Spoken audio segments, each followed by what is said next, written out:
Greetings, this is TK Trav, aka Travis Magus, here with LVX777. Hope you're having a great day. Today we are going to continue with our study of the mystical Qabalah. This chapter we're going to be learning about the patterns on the tree. So you'll hear a few things here that you've heard before if you've been a student of Qabalah. You'll also hear some things you haven't heard before, especially if you're not a student of Qabalah. So, with all that being said, won't waste too much time before jumping right in. But I definitely do want to say welcome, welcome. Thanks for being here, as usual. And of course, please hit the like button on your way through. I see that you guys have already done that because the likes have matched the people who are here, so pretty awesome. Peace and greetings. Sunshine Chick, good evening to you. Sanaya Stewart, peace once again. Gerald Sombright, greetings, bro. Been a minute. Laser Beam, peace. Framestar Films, what's good? Mad Bear, greetings. Nomadic Productions, welcome aboard. Travis Harris, peace. Peace to everybody who's present. Good to see you all. Nuru, peace and greetings, my brother. Patterns upon the tree.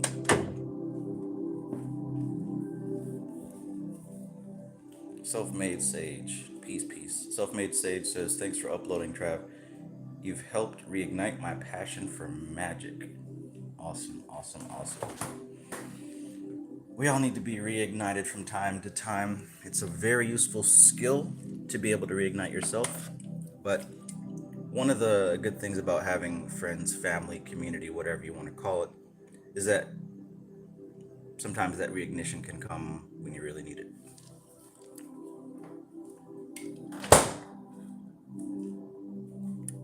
What's good, Jill Anderson? Dion Pomeroy, good evening to you. Al Dickey, peace, bro, peace. Al Dickey's at the gym. You know, I think that's probably the best place to really absorb this information because you've got your body in motion and you can passively listen to it while also actively engaging in all your other senses. So in a way, it's not only absorbed intellectually, but also physically through the muscle. As you know, or don't know, my focus lately has been a lot on the unconscious mind and different ways to access this part of our being. And I have to say, what a deep ocean to explore. Yeah. One thing about behavior and change and everything like that is the more that I study, I'm realizing that the conscious mind only operates a very small percentage of our being, 10%. Especially if you just look at the tree of life, you could consider the conscious mind to be Malkuth, and that's it. The rest of these 9 spheres would represent unconscious influences. So one thing to also remember that's very important, right? This is what I try to tell people who are like really starting to adjust and change their lives based on all this information. I like to tell them that you want to flow, right? You want to make this easy for yourself, not difficult. So if you find yourself fighting against yourself, or if you find yourself at war or anything like that, realize that there's a better way to do it, right? All of your behavior patterns, all of your behavior patterns have good intentions, right? You have certain behavior patterns and unconscious directives, motives, and influences that are based on keeping you safe, keeping you protected, or like we learned from the Gold Book, to keep a certain routine in place, right? Your unconscious mind works very hard to keep harmony and keep balance. And you want to know something else? The unconscious mind is a whole lot smarter than your conscious mind, simply because it is the reservoir of all memory and all information that you have access to and beyond. So when we form habit patterns, the intention is good, but sometimes the behavior isn't, right? Say, for example, I know someone who has a little bit of trouble getting over negative self-talk and like inner battles, right? Well, the voice continues to say, "Oh, you're not good enough. This isn't going to work out. It'll never work for you." Da da da da da da. And even though this is quite possibly the voice of her mother, what we also come to find is that the intention of that voice is to keep her safe, right? Right? Even though you might logically know trying something new might get you to where you really want to be, there's also that fear of failure. And sometimes that fear of failure, we still have traumatic avoidance, right? We still fear it. We still want to stay away from it. So what happens is that unconscious mind attempts to protect us from the perceived pain of rejection and failure. And so the negative self-talk sometimes comes out as a result of that. Now, keep in mind, like I said, the intention is good, but the behavior sometimes is not. So always try to look for the good intention in the behavior patterns of yourself that you wish to change. Look for the good intentions, and then maybe there's a way to adjust the behavior, right? So that you can work together with the unconscious mind. We used to say, oh, the subconscious mind is the generator of your reality, right? I used to say that all the time, and it's still true.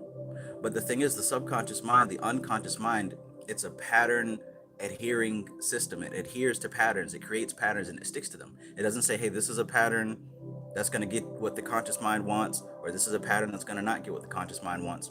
It just runs. It just runs. It's a cosmic system, right? So the whole thing is about integration, about harmony, about balance. You want to be able to flow with your unconscious mind and your unconscious habit patterns.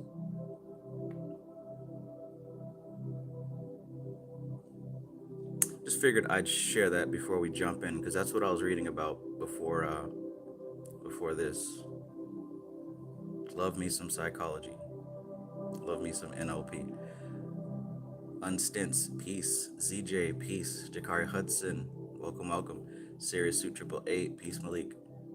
Atropa, peace. Alligator, peace. Will Trent, peace. Stray Panther, peace.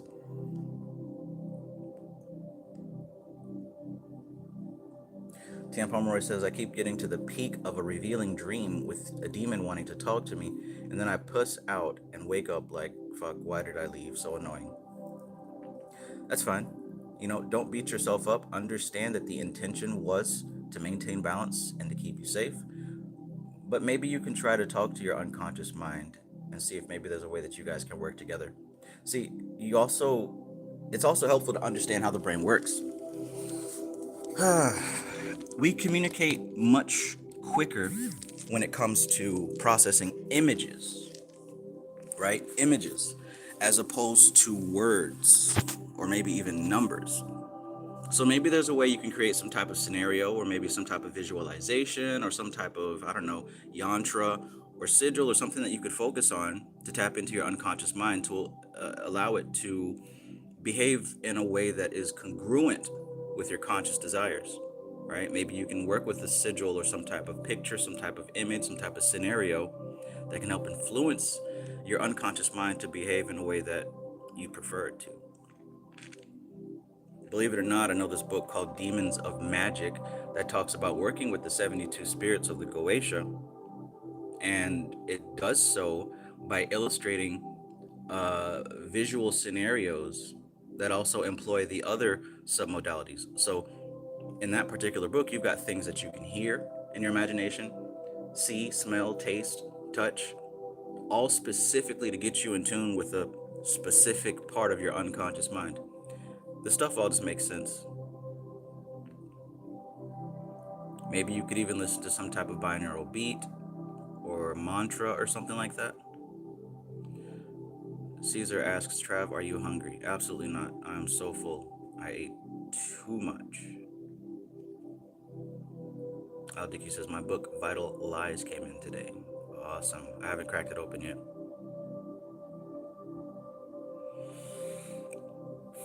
Okay.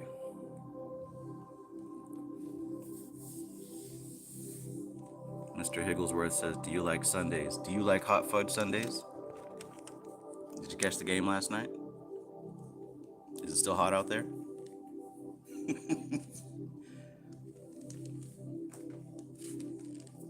You should try the lasagna. It's my favorite. All right.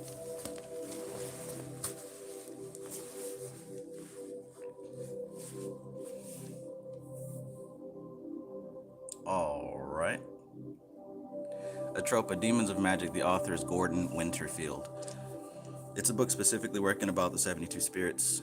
But as I've found, the 72 spirits seem to just be symbols of different aspects of our collective unconscious. You can test that theory out for yourself and see if it rings true. But that's what I've come to find. Hence why there's so much attention being placed on shadow work. Tian Pomeroy says, I brought Demons of Magic on your recommendation. Gonna read it soon. Excited. Thank you for your help. Oh, you're welcome.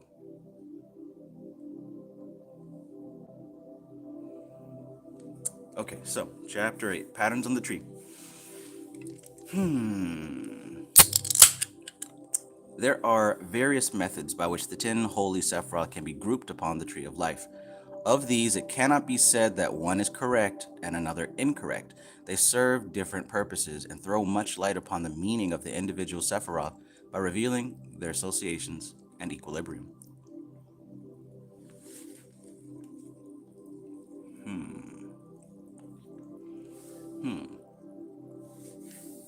So there's many different patterns.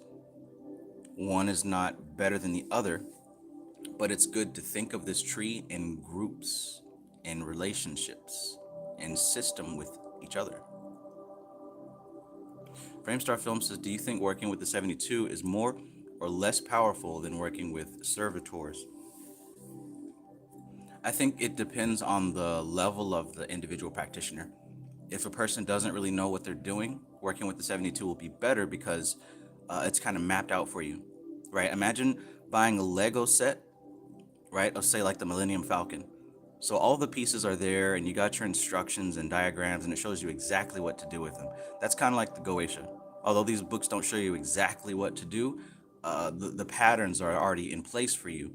Now working with servitors, that's more like just buying a bunch of Legos and creating something from scratch. For some people, that's going to work a lot better. The creativity is going to flow easier, but for some people, that'll bring anxiety, right? There's some people who play with Legos, if they don't have a set of instructions, they're never going to make anything, right? Even though all the potential is there, it's not in their behavior patterns to create something new. They'd rather create something that already has a pattern. So I think it depends on the practitioner. It depends on the practitioner's level of experience, their creativity, and also their intention.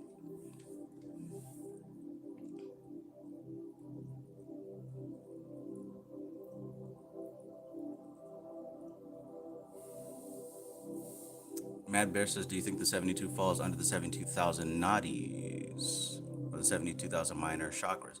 Absolutely it does. What do you think they're describing when they talk about those 72,000 chakras? They're talking about the different cabinets and rooms of this massive kingdom called the unconscious mind, right? The nadis are channels for prana to flow. What is prana? Prana is life force. So what we have found, at least my students who took my class, when you meditate on your chakras, you literally access memories. You access different parts of your life that have been stored in your energetic body, right? So the energetic body is composed of these different nadis. The 7 chakras are nadis. The 72,000. The reason the number's so big is because they're trying to tell you it's vast. It's damn near infinite, right? Some books say 96,000. I've seen even bigger numbers. The point they're making is that it's so vast that you're not going to sit here and like remember everyone. Just know that it's like a massive honeycomb, right? Like a garden of pomegranates, like a tree of life. The important thing is that you have a number that you can visualize. Because like I said, we access consciousness differently. One of the ways we access consciousness, and the quickest, is through images, right? Visualizing an image or a symbol. See, here's the thing. Say, for example, using music or mantra or some type of sound. That's effective, but it can only work sequentially. It can only work through time. You can't hear the whole song at once. You can only hear it 1 second at a time, right? Versus, say, if you were to look at the sheet music, you can see the whole. Or rather, if I look at this right here, I could just look at it and absorb it unconsciously. Now, if I were to read it, I'd have to go word by word. Just like listening to music, you've got to go piece by piece. But there's other forms of learning, including visual learning and visual communication, that takes place instantaneously. You see the whole thing at once.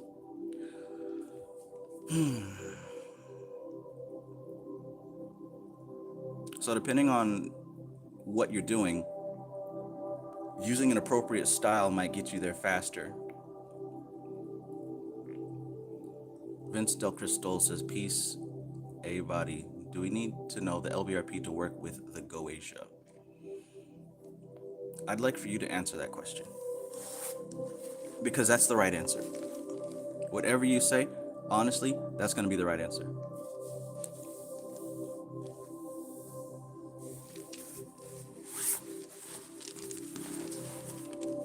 Because what you're going to say, yes or no, depends on how much you know about the LBRP and how much you know about the Goetia.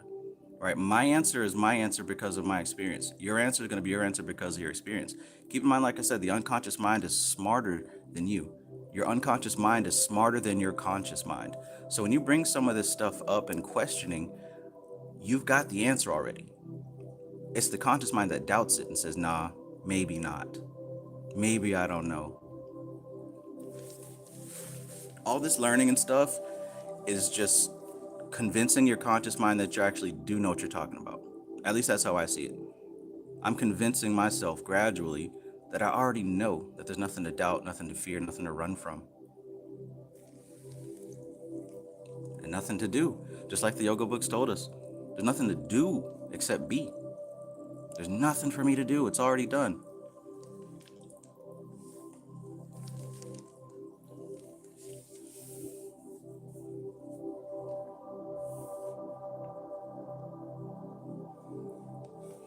All right, Magdalene says, is the conscious mind synonymous with the ego? The ego is a part of the conscious mind. Believe it or not, though, these different parts of ourselves kind of blend and overlap. For example, the body, we could say, is part of the unconscious mind, but there's parts of the body that's very conscious, right?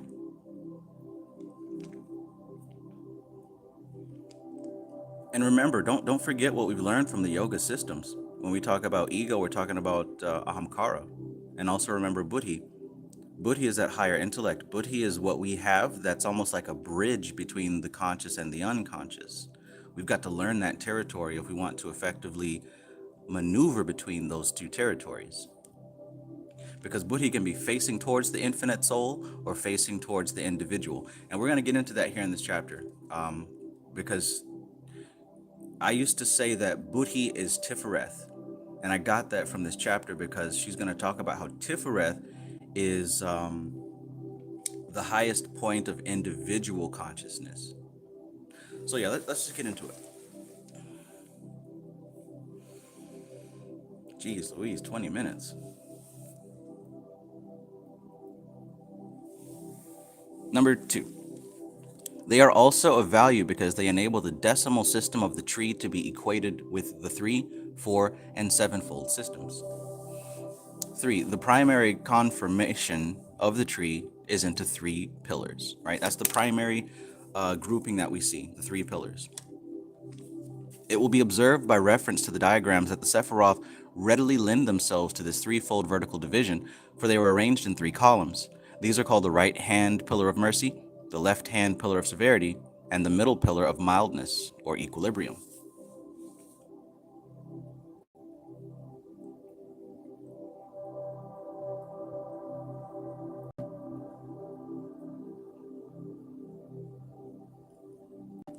Moby, peace, peace. Good to see you. Number 4, before proceeding any further, we must make clear the significance of the right and left sides of the tree. As we look at the tree in the diagram, we see Bina, Gibura, and Had upon the left side, and Chokmah, Chesed, and Netzach upon the right side. You guys are well aware of that, right? Here's those three pillars. And we've got Bina, Gibra, and Had on this left pillar, Chokmah, Chesed, and Netzach on this right pillar. And of course, Kether, Doth, Tiferet, Yesod, and Malkuth here on this middle pillar. Now we're going to talk about patterns and groupings, but maybe you can already start to see a few of those patterns. Of course, you got the triangles here, triangle, triangle. Of course, you got the three pillars. But notice also, like say in the middle pillar, you've got 1, 2, 3, 4, 5, right? Earth, water, fire, air, Akash, right? You see the 5 elements. You also see 1, 2, 3, 4, 5, 6, 7, the 7 chakras, right? Ida, Pingala, and Sushumna. Then, of course, you got this, this, and this. And there's the other groupings as well that deal with the 4 worlds. That's what we're going to talk about in this chapter as well. Asaya, Yetzirah, Bria, and then Atziluth. Sometimes people consider the whole top triad Atziluth, sometimes just Kether. But it depends on what school of thought you come from. School of thought, T-H-O-T. Wow. Look at how similar this wizard looks to the Swami. Interesting. Very interesting.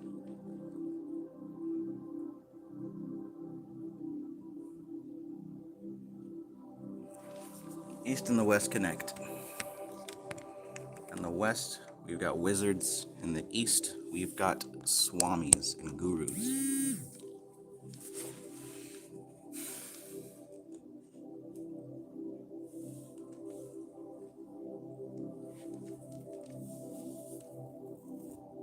Okay, so before proceeding any further, we must make clear the significance of the right and left sides of the tree. As we look at the tree in the diagram, we see Bina, Gibra, and Had on the left side, Chokmah, Chesed, and Netzach on the right side.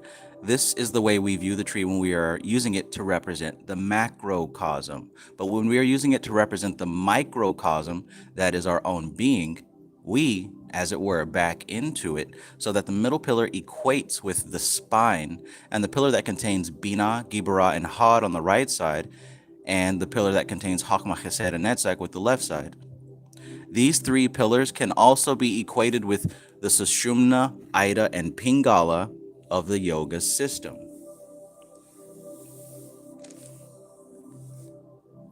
Is anybody not familiar with the Sushumna, Ida, and Pingala?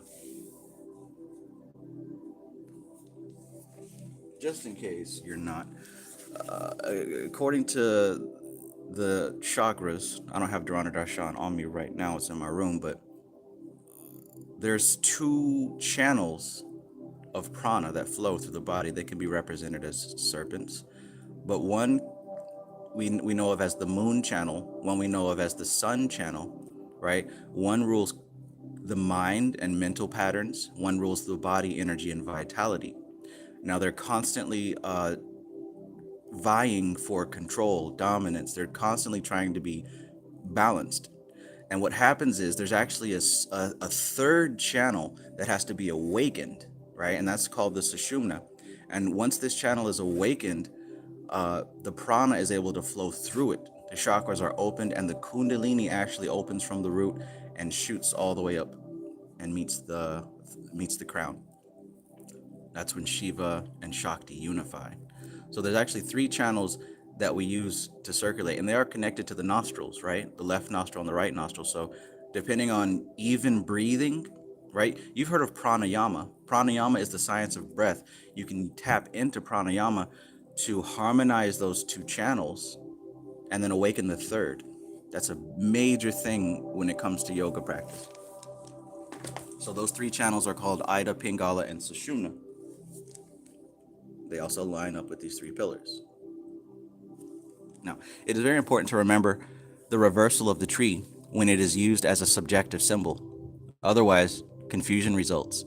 In his valuable book upon the literature of the Qabalah, the Holy Qabalah, Mr. Waite, in the frontispiece, for some reason best known to himself, reverses the usual presentation of the tree. But it may be taken for granted that most representations of the symbol give the objective tree, not the subjective tree. So right there, she's distinguishing that there is such a thing as the objective tree and the subjective tree, right? And what she's saying is that it can be displayed slightly differently.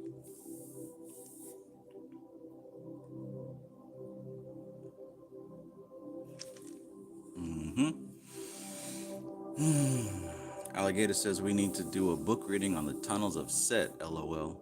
Uh-oh. Might be waking up some deep serpents. Also, some of those images in that book may not be YouTube friendly. Lots of peen and titty. Self-Made Sage says, some say we are viewing the backside of the tree, and that viewing it this way is a doorway to the clip-off and the Goetia. Who says it? And why did they say it?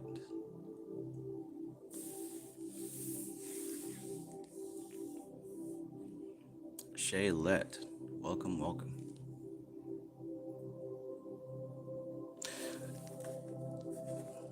So, it may be taken for granted that most representations of the symbol give the objective tree, not the subjective.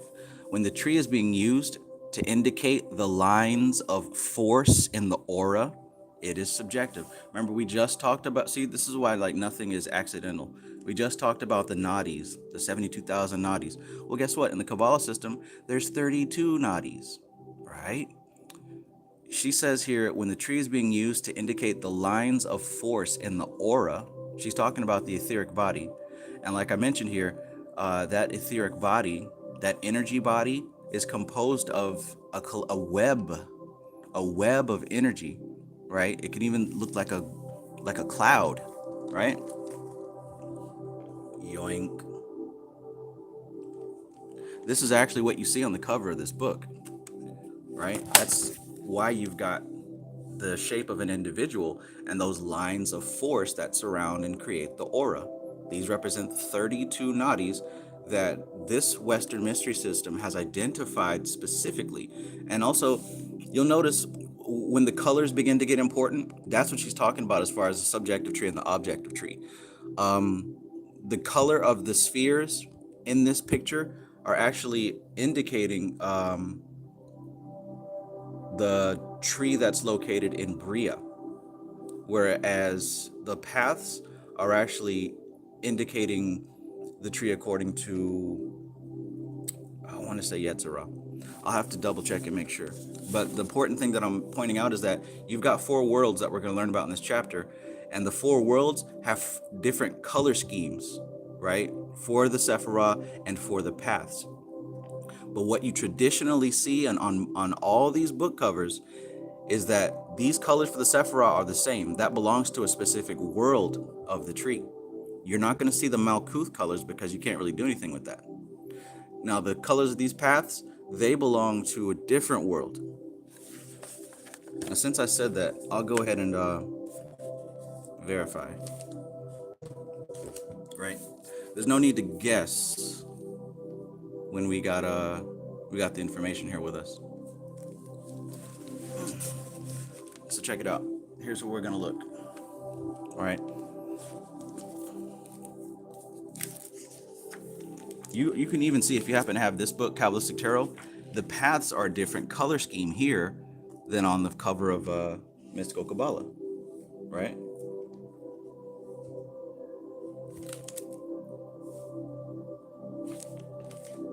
See, they've got the green going across for this path, and then the white and the yellow. Green across here, white and the yellow. But that's different on the cover of Mystical Qabalah. So let's see, just real quick, in the back. Here we go. So if you look in the very back on page 273, you're going to see a color scheme. And I made 2 years ago a chart with all the different colors on it. You might be able to find it. I know I posted it in the Facebook and on my website. I haven't seen it on Scribd. Somebody uploaded it to Scribd. What the hell is that? But anyways, let's see here. So the 4 worlds, Asaya, Yetzirah, Bria, and Atziluth. Right? So the color of Bria We got white, gray, black, blue, scarlet, red, yellow, gold, orange, violet. Okay, so this is the color scheme that we see the Tree of Life in most of the time. We mostly see it in Bria, right? We mostly see it in the unconscious realm of Bria with the archangels. Now, as far as the color scheme that's on the cover of this of Mystical Qabalah, it looks like she's using the Absolute color scheme.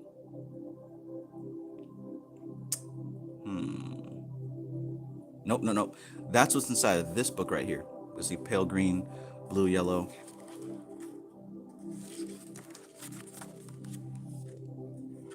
So we would have yellow, where's 13? 11, 12, 13. Yep, yellow, blue, green. So yellow, blue, green. So on the first page of this book, the Kabbalistic Tarot, they've got the paths for Absoluth and the spheres of Bria. Long story short, when you do get to the point of actually working with the specific spheres and specific paths, that's where the colors start getting important. They're not so important right now. Just stick with what's on the color of Mystical Qabalah. But just understand that it does even get that intricate.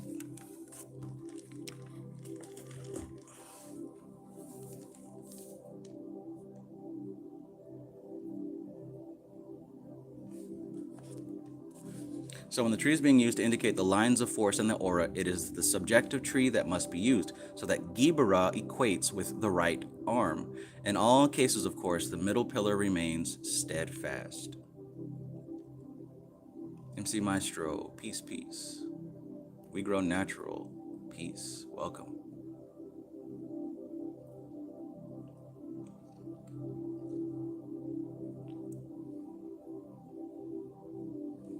Alligator says, I've also read before that the tree is reversed because we're looking at it like a mirror image, so that mercy is on the left and severity is on the right. You're either looking into the tree or out from the tree, one of the two.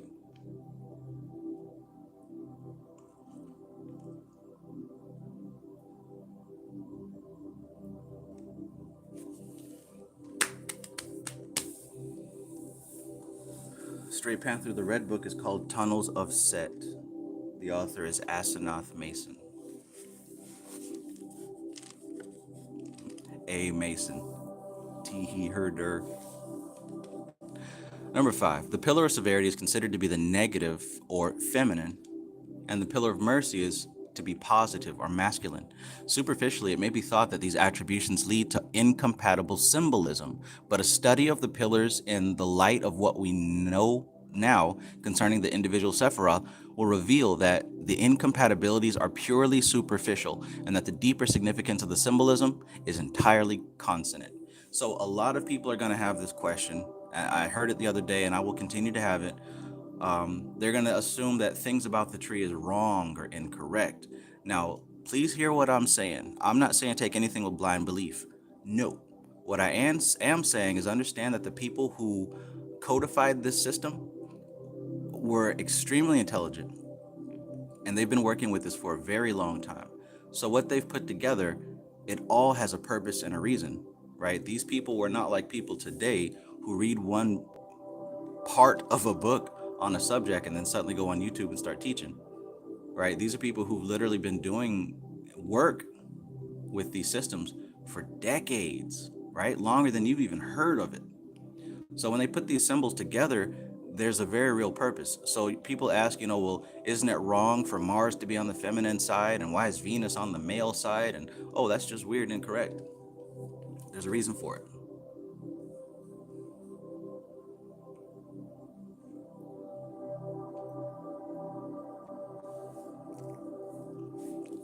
So I'm not saying blind belief, just accept everything that Dion Fortune says.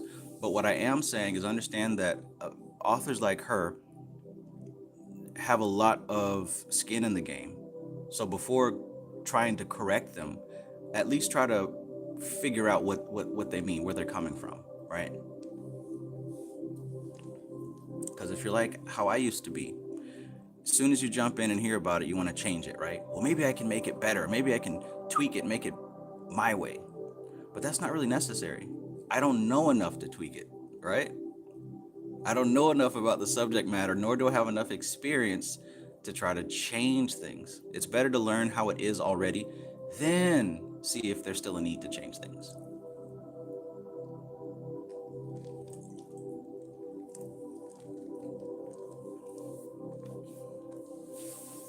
MC Maestro says these folks ain't arbitrary. Indeed.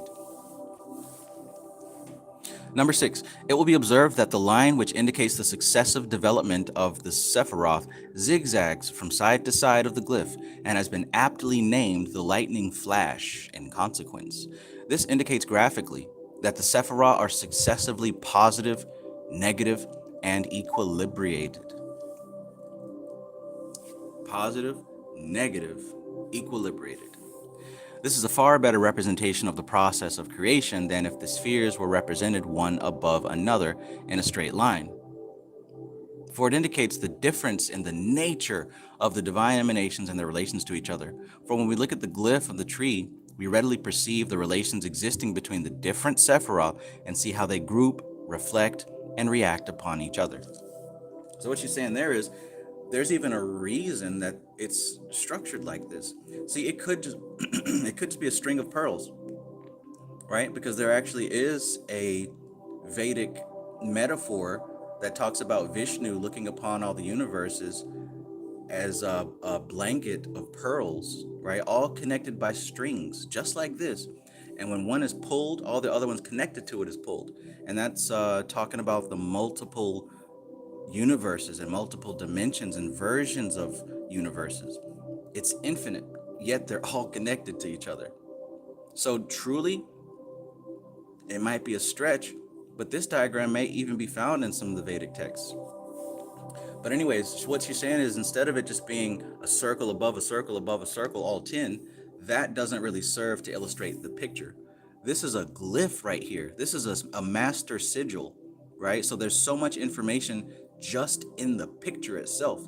So the fact that it's grouped like this is telling us a story. And we already know all of it as soon as we look at it. You do. But we have to read this book to convince ourselves of what we already know. But one of the things that she just said is that lightning flash pattern of life coming down from Kether to Hakma to Bina, it's not just because it looks cool. What's happening is the energy is expanding and contracting, right? Hitting a point of balance, expanding and contracting, hitting a point of balance, expanding and contracting, hitting a point of balance, maintaining stability, right? That and we have to go in the opposite direction to rise back up the tree. All that is codified in this little bitty image. I mean, even look at the colors, right? White and black make gray, right? And look at these primary colors, blue, red, and yellow. And see, blue and yellow, they make green. Yellow and red, they make orange, right? Blue and red, a little bit of yellow, makes purple. And then right here, of course, that yellow, often in most images, you'll see this actually turned 90 degrees. So that yellow should be pointing straight up. The red points off to this direction, the black points below, and the green points over this way. So even the colors have a symbolism. And this is what I'm talking about here. You can see Malkuth on the cover of this book. See here, the yellow's actually on top, pointing towards Tifereth. Green is pointing towards Netzach, the red's pointing towards Hod and Giberon, the black's pointing towards Prithvi.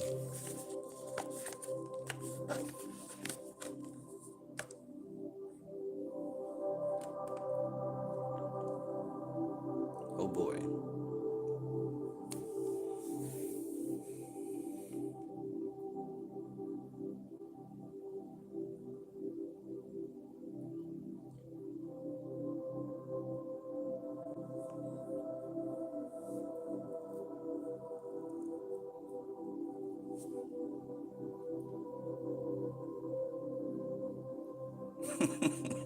Alligator says, damn, they just don't give Doth no love on most trees.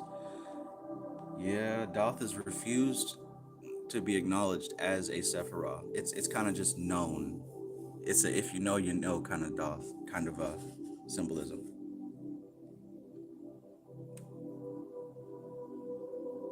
But then again, like he said in Ladder of Lights, The function of doth, it would cause religious cognitive dissonance, right? Because to indicate doth would indicate the abyss, which would indicate the cosmic porta potty, that God makes mistakes and God has to poop, right? It was almost illegal to think about that back in the day, right? You could be stoned to death talking about God had to take a poop.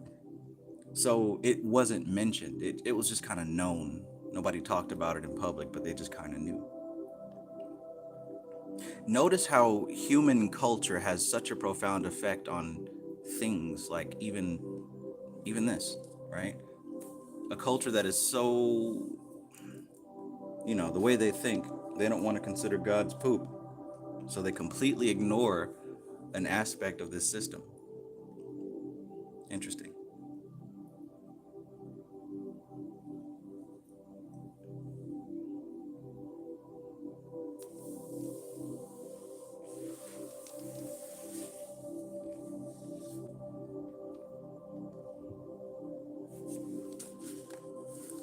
So the Sephiroth are successively positive, negative, and equilibrated. This is a far better representation of the process of creation than if the spheres were represented one above another in a straight line, for it indicates the difference in the nature of the divine emanations and their relations to each other. For when we look at the glyph of the tree, we readily perceive the relations existing between the different Sephiroth and how they group, reflect, and react upon each other. Number 7. At the head of the pillar of severity, the negative feminine pillar is Bina, the Great Mother. Now, to Bina is assigned the sphere of Saturn, and Saturn is the giver of form.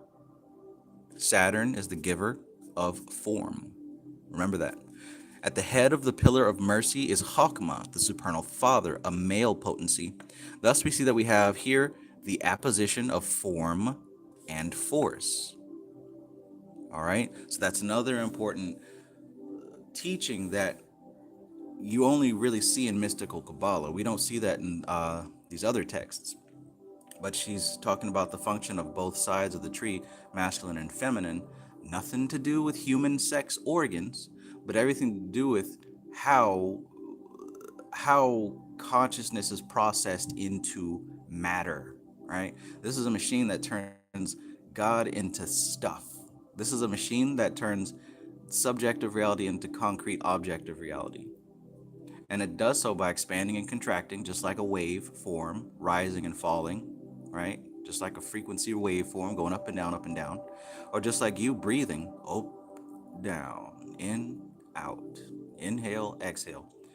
That's not something that's specific to human beings. As a matter of fact, everything that exists on this planet exhibits that pattern of expanding and contracting, from eggs and tadpoles and fish in the water, bugs, mammals, reptiles, everything expands and contracts repeatedly.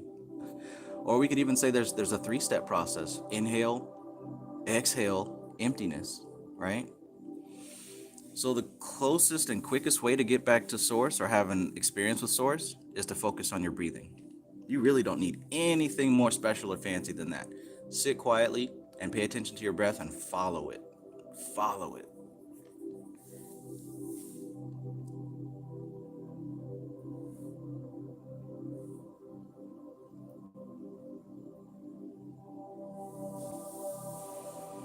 Stuffed dog, peace, bro, peace.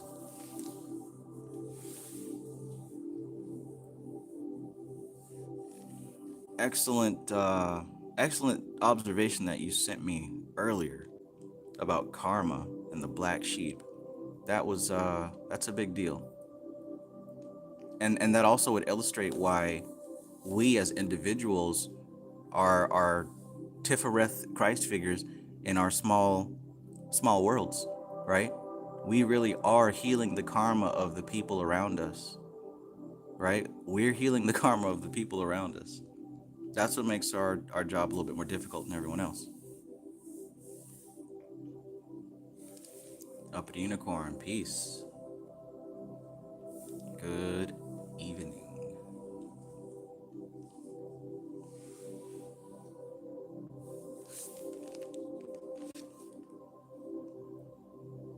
But anyways, just to make a long story short, Stuffed Dog presented to me earlier. He said, if I'm wrong, just correct me, dude. But basically, he was like, what if the reason that we are the black sheep in our lives? Oh my gosh, I think you might have to type it because you can probably word it better than I will.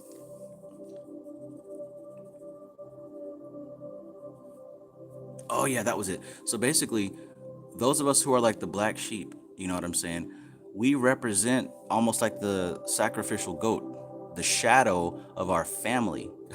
You get that? The shadow of our family. So if you happen to play that position in that role, because everyone in life is about roles, right? Everyone plays a certain role and a certain symbol. For a lot of us who have been somewhat outcast, or like you said, the black sheep or whatever, that's actually a role. You're bearing the weight of the unconscious mind of the family, sometime of the neighborhood, hell, sometime of the school, right? Or the job. They look at this person and they cast all of their unconscious projection upon them. Living in the zone says like Azazel, the scapegoat. Exactly. And this is why a lot of us have such an affinity towards Baphomet, right? On the surface, you're like, oh, cool looking goat demon man.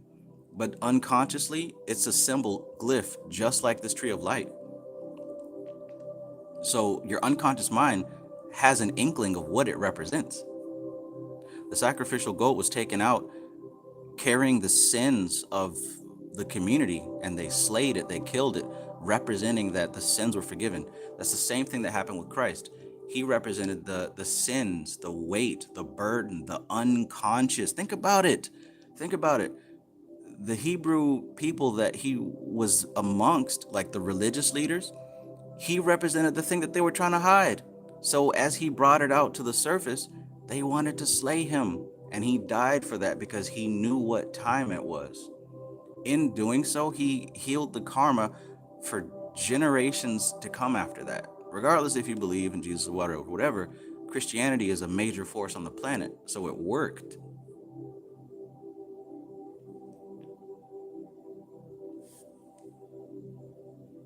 So I mentioned before, what I'd learned is that the Christ figure carries the sins of the people by healing the karma of a group. How? By being the shadow, by being the one that everyone projects onto. Interesting stuff.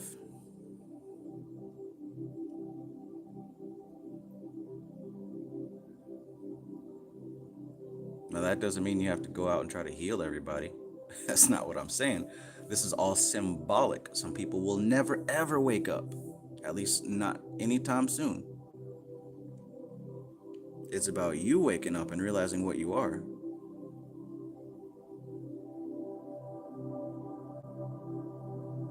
Naturally Nature says, got my gold book.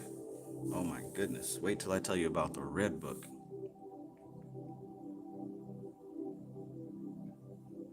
Sunshine Chick says, I had the realization some time ago. This life is not all about me. Yes, ma'am. That's why the more you get into this, you'll start to find it's about service. It's about service. And the more that you can intentionally serve and help, maybe some of that karma will be offset. Maybe it won't be so painful.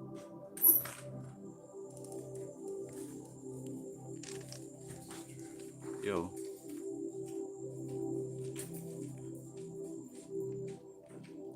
Good evening.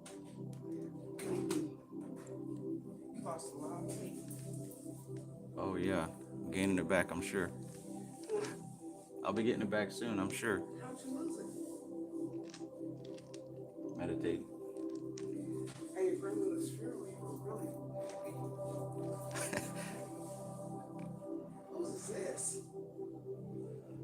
okay, Stuffed Dog says that's it, Trav. You hit it on the head, fam. Awesome, awesome. MC Maestro says, are you saying that Trump is healing karma? Yes, anybody who people project their unconscious desires or hates, or anyone who allows another person to pull certain feelings out of them, that exchange is karma, right? Now, the other party doesn't always have to be aware of it. It's all personal. We all have people in our lives that represent a specific state or a specific type of feelings, a specific type of emotions. And if we don't have those people in our lives, we feel out of place, unsettled, confused. That's why a lot of this work is learning to assign, instead of assigning those roles to people, you assign those roles to concepts, to images, to things that you have a full grasp on.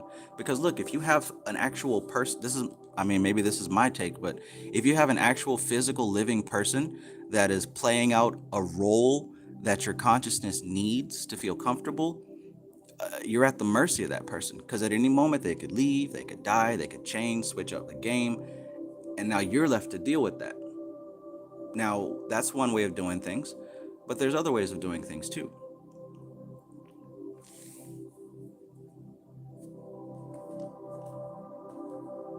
Hell, it might be better to focus on on Christ, Jesus Christ, because at least he's never going to disappoint you. He's never going to let you down, right? With him not actually being a physical person here, at least that image or that symbol will allow you to tap into something greater than self.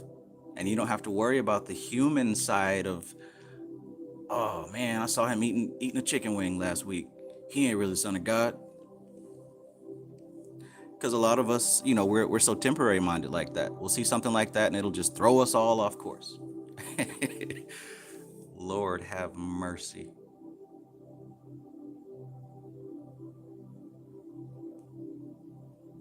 Oh, somebody, he needs some milk.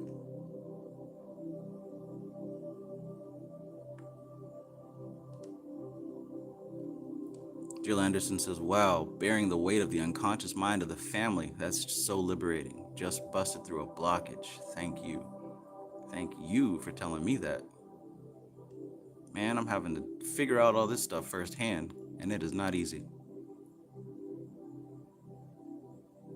Hakeem Lamidi, peace. Uppity says, I get tired of being an outcast, black sheep, but the collective oftentimes disgusts me, so it's normal for them to want to off us. Indeed, and maybe one day you can see them for what they are and have compassion instead of reacting aversely. Because again, like I said, that exchange of energy, that exchange of emotion, that's karma too. And if you're responding and reacting in that way, you're continuing the cycle, right? Even up in his last moments, Christ said, Father, forgive them, for they know not what they do. He didn't say, fuck these crackheads. He said, forgive them, because they literally don't know what they're doing. What kind of mind do you have to have? What kind of mind do you have to have in your last moments to ask for their forgiveness? I'm telling you, man, we're dealing with some high-level stuff.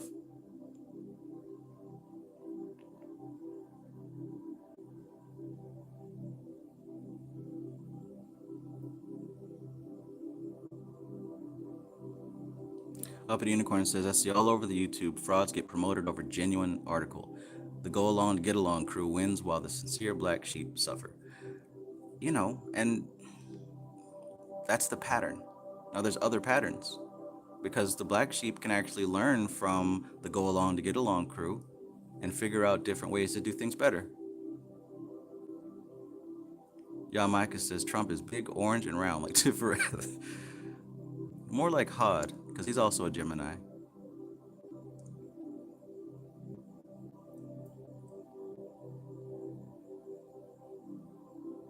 Sunshine Chick says, and thank you guys for teaching about Lilith yesterday. It confirmed so many things that I've experienced personally in my life. Awesome.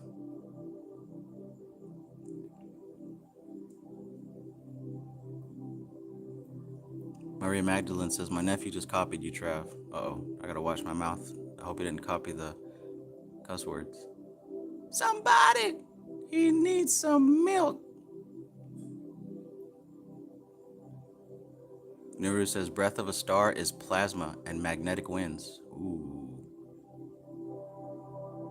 When we hear breathe or breath, it means air moving, gross body breath. It also means subtly the flow of plasma, charge, electricity into our eternal body.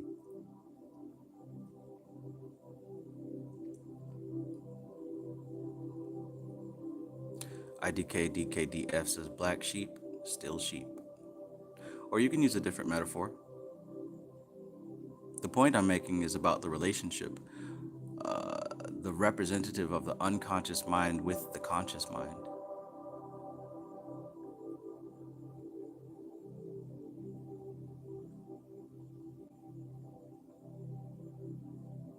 Somebody.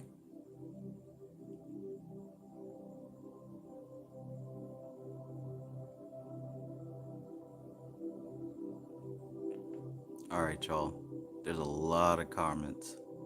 Let me get back to it. Okay.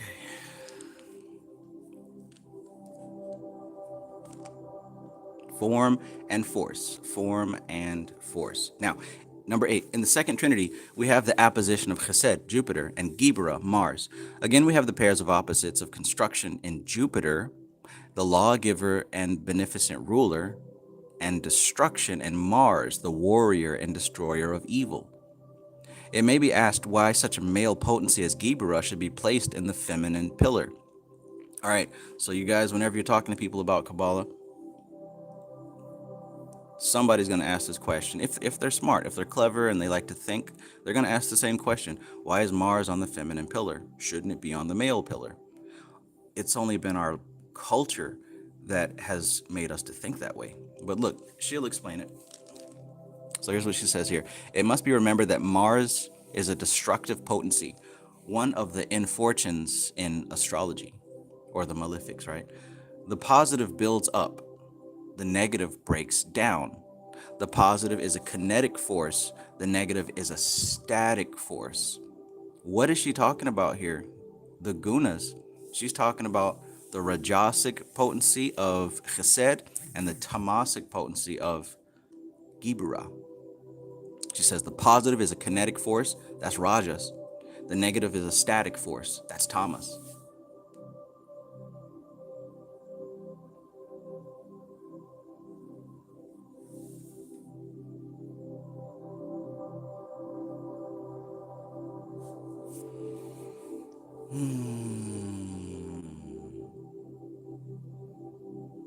Self-Made Sage says, remember, we're the newest faction in the game.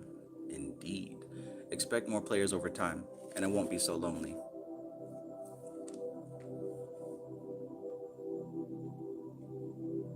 MC Maestro says, if loneliness is a concern, then be mindful of the pillar you are embodying in various contexts.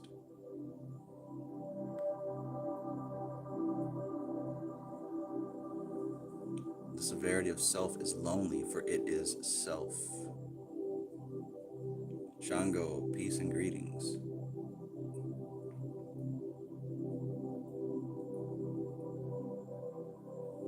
Framestar Film says, when counting sheep to get to sleep, black sheep be counting you, leading, not following. Uh-oh.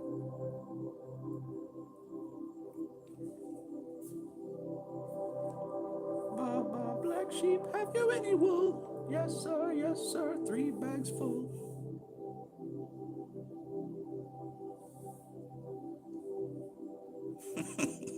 Stuffed Dog says, Gibra is a mother bear. You get close to them cubs, it's your ass, Mr. Postman. Right. The feminine influence in nature can be quite brutal if you are found on the wrong side of her pattern.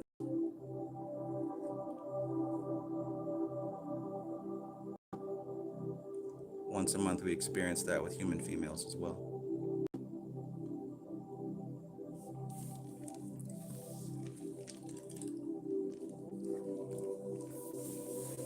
9. These aspects appear again in Netzach at the base of the pillar of mercy, and Hod at the base of the pillar of severity.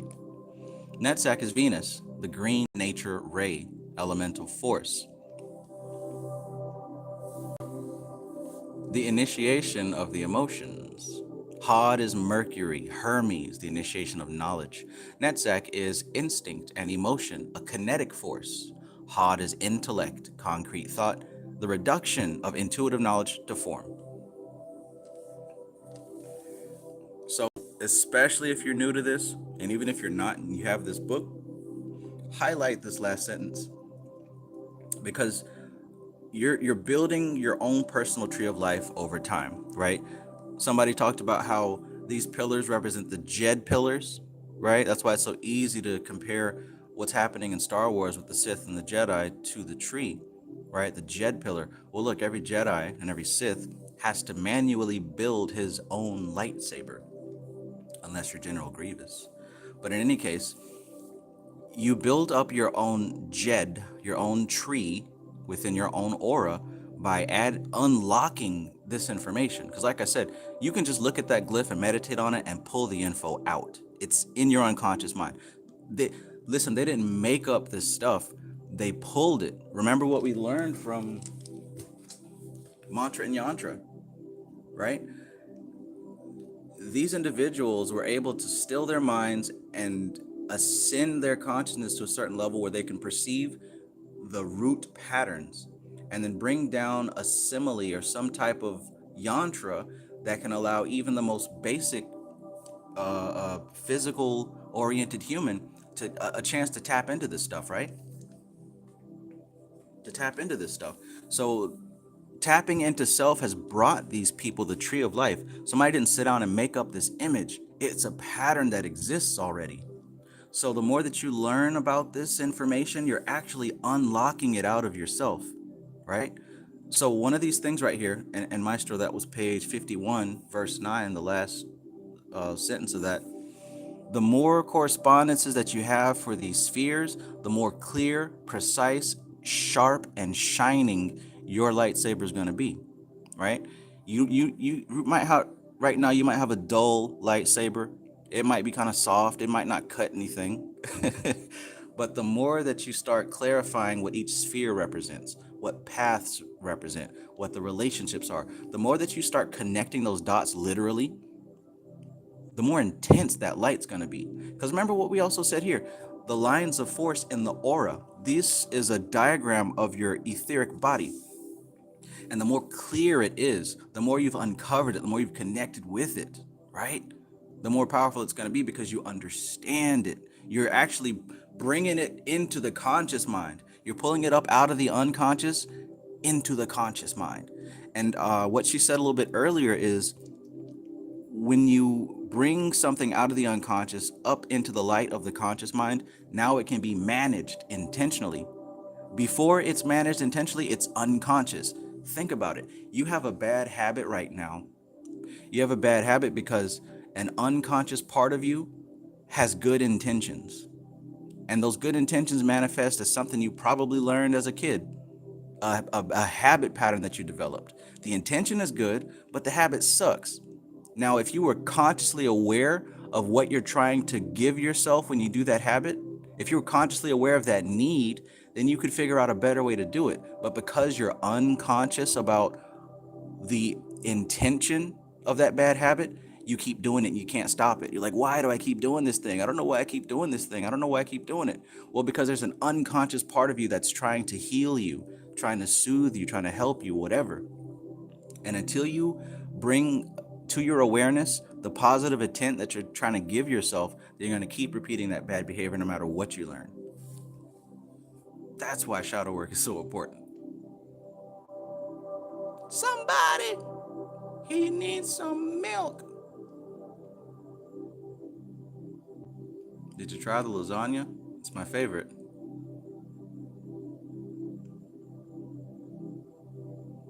MC Maestro says, in one of the High Republic books, a kid is out of tune with the Force and can only build dull lightsabers. Jeez. MC Maestro says his master was refined and she was able to channel upgrades. Nehru says, speaking of Mars, there is increasing seismic activity on Mars at present. She appears to be awakening also and elevating plasma and CMEs from the sun lately. The family is awakening. Everything is conscious. Beautiful.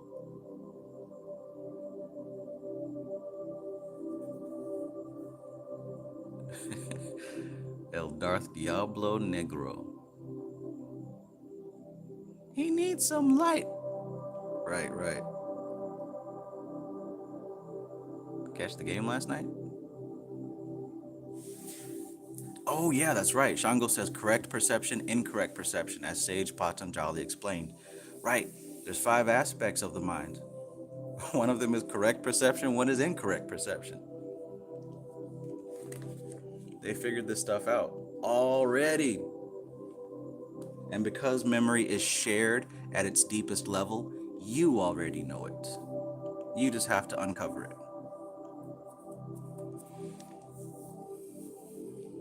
Look, my brain is big enough to hold all this information. I just know how to access it. Oh, somebody. One more time. One more time. Hod is Mercury, Hermes, the initiation of knowledge. Venus, the elemental force, is the initiation of the emotions. Netzach is instinct and emotion, a kinetic force. Hod is intellect, concrete thought, the reduction of intuitive knowledge to form. What's intuitive knowledge? Where is that coming from? Intuitive knowledge, that's coming from the realm of Buddhi. That's coming from a realm that is outside of the ego, right? It's called intuitive knowledge, not ego knowledge. Because look, Hod is intellect. And many times you see in yoga books that they define ahamkara as intellect.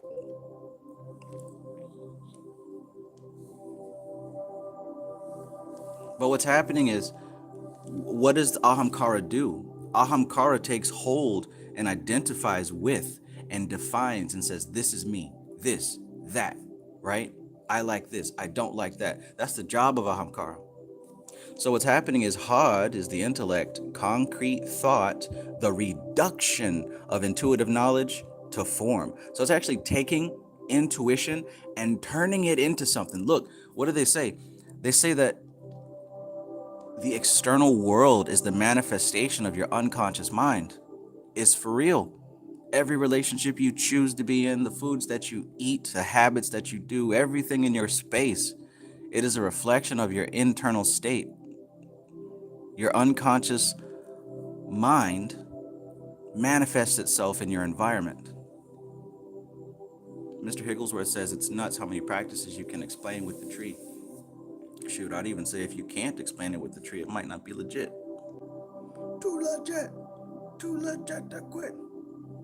Too legit. Bam, bam, bam, bam, bam. Too legit. Too legit to quit.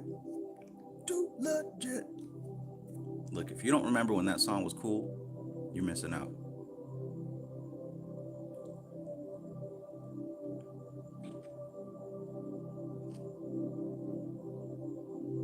Shango says correct perception may be acquired directly by correct analysis or by correct reference. So reference begins to come direct from the mainframe of creation beyond your conscious awareness. Society Eject says, yeah, your environment is a reputation of your mindset. Too legit to quit. They were really trying to get people back into the gym in them days. All those songs about working out, that C&C Music Factory, a lot of those videos were about hard calisthenics. Not anymore.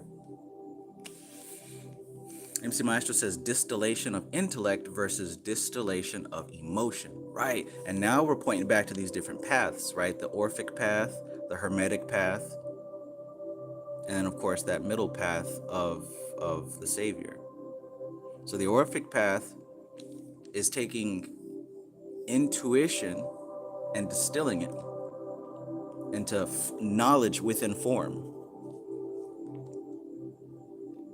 Netzach is instinct and emotion. Remember also a kinetic force, so it's an active process. This Hod aspect, this is a static process, right? It's a static process. Look what she says at the last sentence of verse number 8. The positive is a kinetic force. The negative is a static force. So listen to what I'm telling you.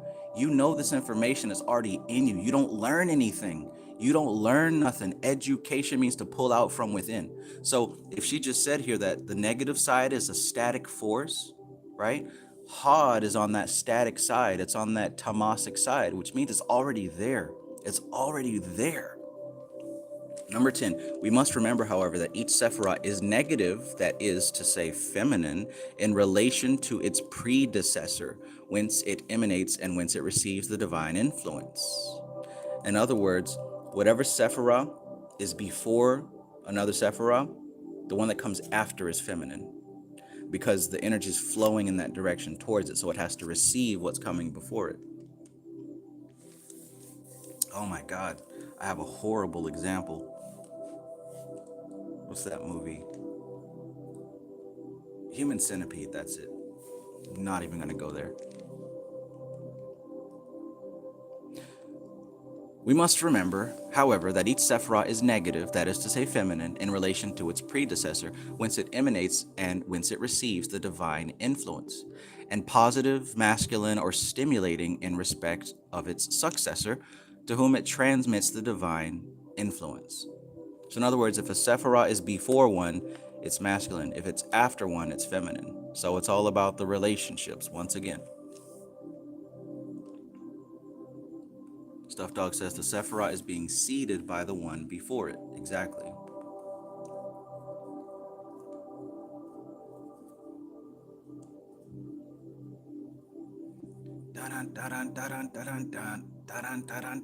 I got the power. Whoa, whoa, whoa, whoa. Hey, yeah. It's getting kind of hectic. Lucky for you all, I don't know all the lyrics to that song.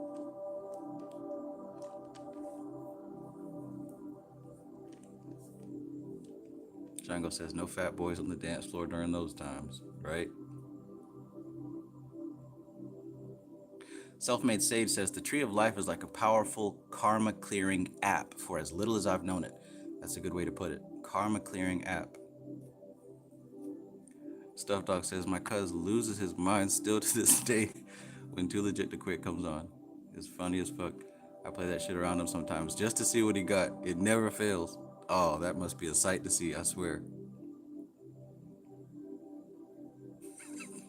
Living in the Zone says, Hammer and them had us all doing high-impact aerobics. This is a funny place, man. The stuff we come up with for entertainment is the best. Caesar says, don't know Hammer, but I do know legs always. I do know this Hammer.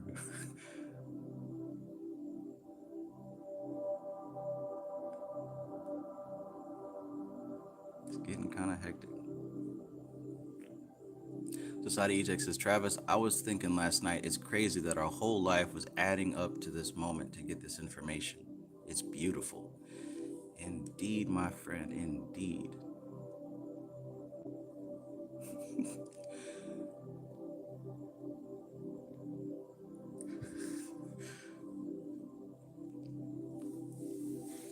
Like the crack of a whip, I snap attack, front to back, in this game called rap. I'm gonna have to learn the lyrics just so I can recite them. That man was so serious in that damn song. I will attack, and you don't want that. He was so serious with that flow, boy. Django says, stop, Trav. I see each video for every tune you sing. Me too.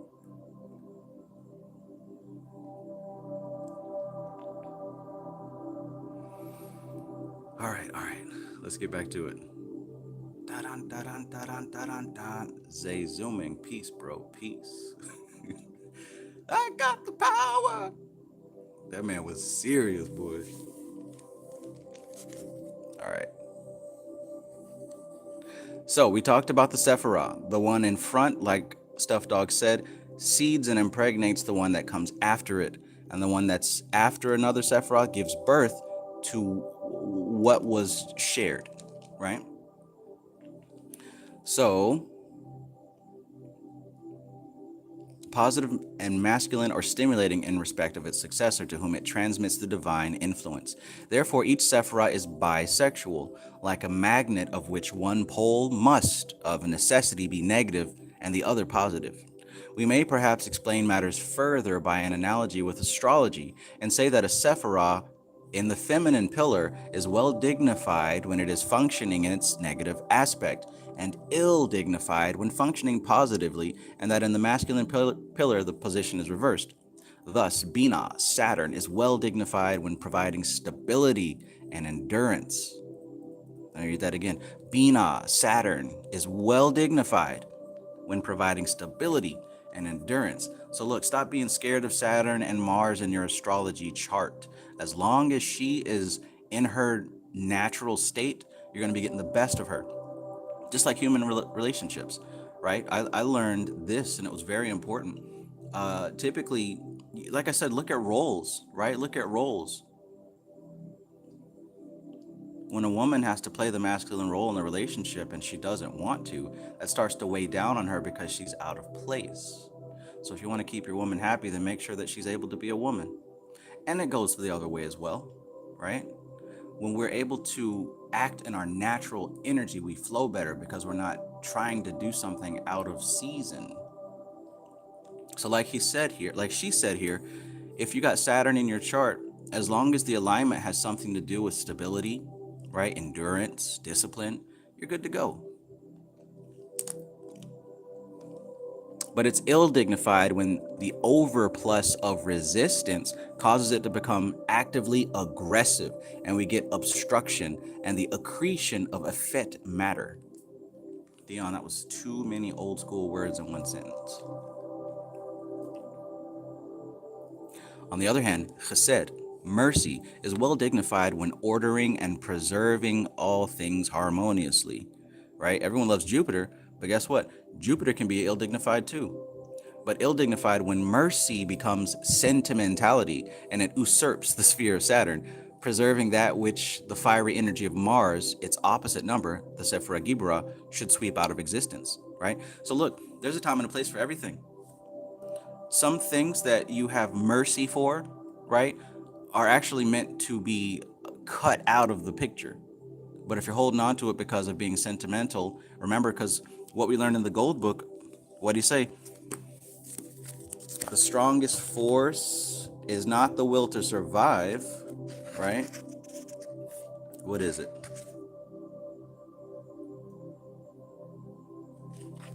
Man, there's so many fire quotes in this book. However, I am able to do this because I built a foundation of experience. I know how these tools and techniques work, and therefore I'm in a position where I can keep developing them. But first, I need to accumulate those foundations on which to build, and I urge you to do the same. Find you a teacher who urges you to learn on your own. But anyway, what he said in this book, words, as occultists, philosophers, psychologists, and writers know too well, have magical effects. I saw a Qabalah reference in Frogs into Princes earlier. Chapter 3, for those of you who have it.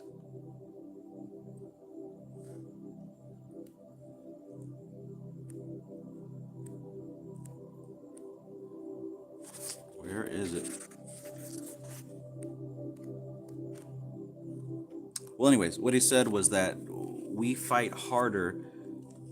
The will to survive is second to the will to keep things familiar. Right? The will to survive comes second to the will to keep things familiar. So if you're keeping things familiar that need to go, now it's starting to become a problem because you're not allowing it to go and be sliced away by Gibra. It's supposed to. But notice how attachment causes suffering. Notice how ahamkara and ego causes suffering. Got to learn how to flow. You're in a system. You are a system. Flow with it. Don't stand in your own way. Because when you stand in your own way, your system gets backed up. The same way that if you eat food, you want it to process and come out. If it doesn't, you're going to have some serious problems. That doesn't just go for the physical body. That also goes for the emotional body, the intellectual body. It's a very good thing for me to read these books and to talk about the things I talk about on YouTube. Because otherwise, it wouldn't come out of my system fast enough. I might implode. And see, I don't have really any real life friends who know who I am. So everyone who comes to my funeral will be crying over a person who has been long dead in their minds, somebody that they used to know decades ago. Imagine that. A bunch of people at your funeral and nobody knows really who you were.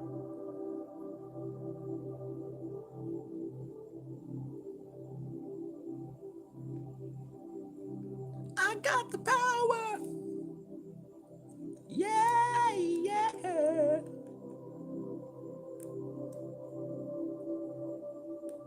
Django says, kind of like the cliff off being the shells, does that make this tree the seed or the fruit of what was? Very good question.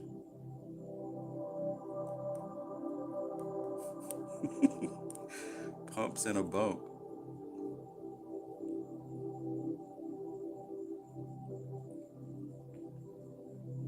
Framestar Film says, don't let mercy become cowardice. Got to keep the balance. Exactly.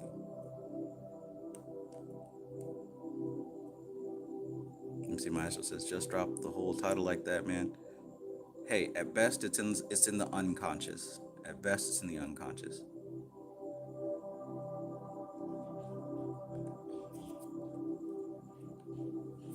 Also, if I'm giving more stuff away, that usually means I found something else that has taken its place. ZJ says, I literally just finished reading Structure of Magick, and he refers to modeling as manipulating symbols. Bandler was definitely into his occult stuff. Yes, yes. The more that I read his work, the more that I see that for a fact. Django says, I need an artist to draw the Tree of Life merging into DNA strand. That would be cool. MC Maestro says, Trav is a real Sith Lord. Ain't nobody know.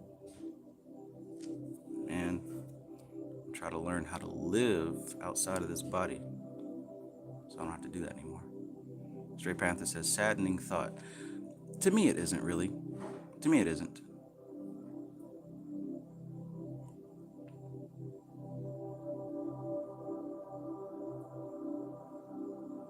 Stuffed Dog says, that's how it will be at all our funerals, fam.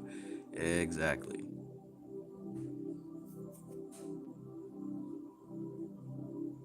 Society Eject says, yep, crying over an idea of who you was to them. And I'm saying, even the idea was already dead before my body died, so what's the point?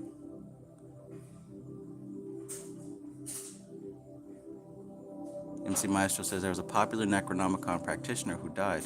In his obituary, it said he practiced Buddhism. Yeah, that's the kind of thing that I think about, you know. If I die before I get to leave what I want to leave behind, will I be accurately remembered? But then I realize it doesn't matter. As far as I know, this world will probably stop.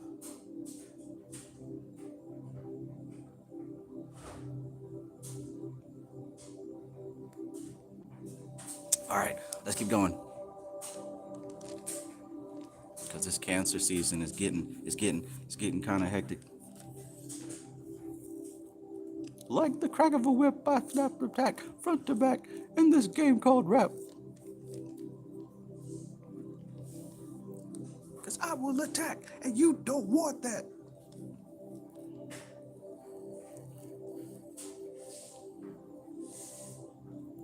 Okay, 11. The two pillars then represent the positive and negative forces in nature, the active and passive, the destructive and constructive, concreting form and free-moving force. Form and force. Concrete form, free-moving force. I got the power. He needs some milk. You like hot fudge sundaes? Give me that. 12. The Sephirah on the middle pillar may be taken as representing levels of consciousness. I do not. Yesod is astral psychism. Tifereth. Oh, let me go back. The Sephiroth on the middle pillar may be taken as representing levels of consciousness and the planes on which they operate. Got that? Malkuth is sense consciousness. Yesod is astral psychism. Tifereth is illuminated consciousness.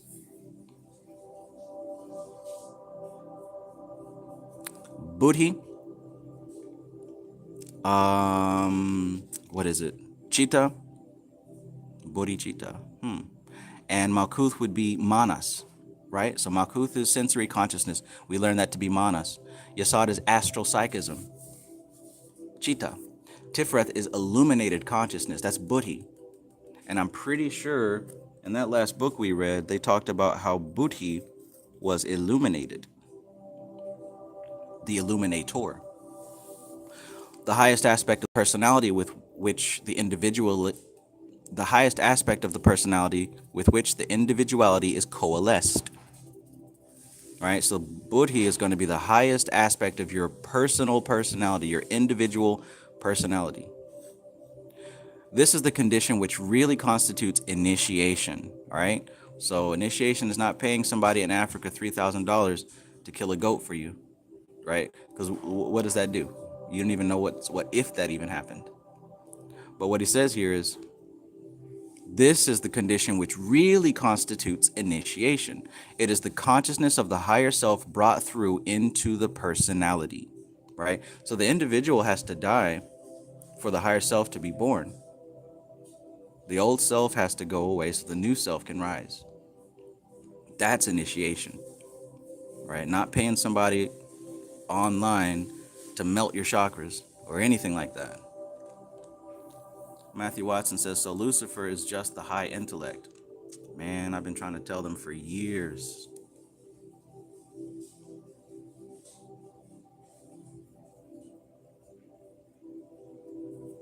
Nuru says, fam, please take my bag of bones and spread them across the 4 directions. Say good riddance to that falsehood and give me back to earth. I will be the bolt of lightning overhead. Yes.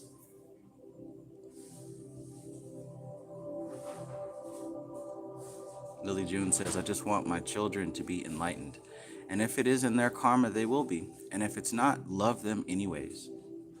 Because even as we just talked about, being enlightened is actually a path that can include a lot of difficult decisions. And maybe that's just not what they want. Or maybe it is.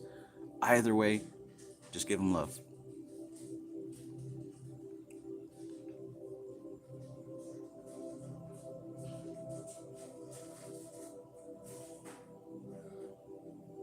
Caesar says, who likes butts? Did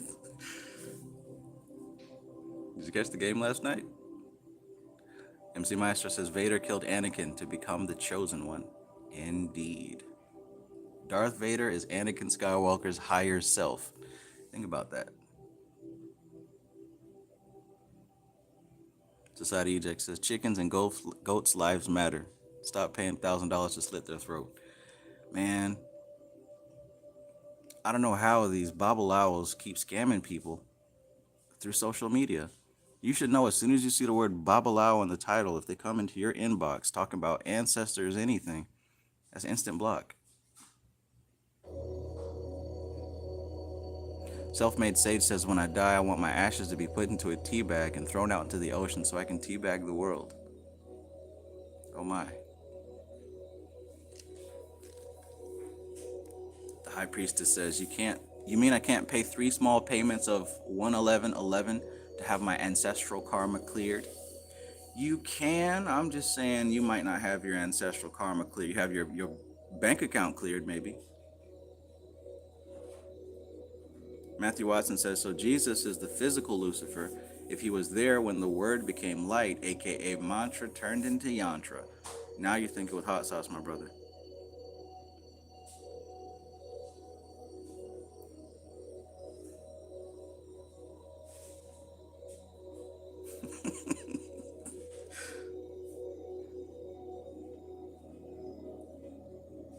Lily June says, I love my children. I was feeling more responsible for their enlightenment. Maybe an unconscious reason to be hard on myself. Exactly. Who said that you're responsible for their enlightenment? Because you're not. Never were, never will be. If anything, you're responsible for their well-being and playing your role as their mother. But this enlightenment stuff, that's something that goes beyond your role as a mother and beyond their role as children. That's a big deal. That's like saying, I want my child to become the president, which means if they don't become the president, you consider yourself, both of yourselves, failures. And that's unnecessary suffering. Because being the president is no longer, well, I don't know if it ever was, about anybody just being voted in. It sure is sold to look like it, though.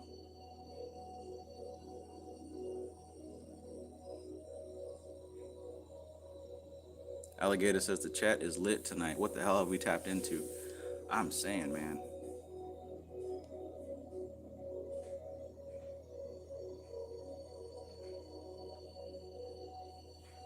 Louis says, I remember seeing a dude post pictures of him cutting a goat's head off for a ritual on Instagram. Always thought that was strange. Yeah. Greetings, Louis. Peace. Yeah, I mean, if anything, maybe it does something energetically, but at least for what we've been looking into, it makes more sense when the individual personality, when the highest aspects of the personality and the individual join, coalesce. That's initiation, because now you have access to higher information. Now you have access to the deeper parts of your unconscious mind. I don't know how a cut goat can do that for you. Maybe it does something for you unconsciously on some level, but that's just me giving it the benefit of the doubt.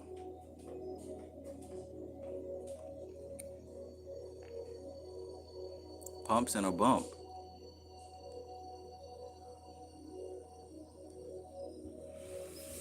Okay. This is the condition which really constitutes initiation. It is the consciousness of the higher self brought through into the personality. It is a gleam of higher consciousness coming from behind the veil Paraketh, right? It is for this reason that the messiahs and saviors of the world are assigned to Tifereth in the symbolism of the tree. Why? For they were the light bringers to humanity. Fun fact, does anybody know what guru actually translates to? Or I guess I should say, who can remember? Because the good Swami told us in at least 3 of those books that we read, if not 4 of them.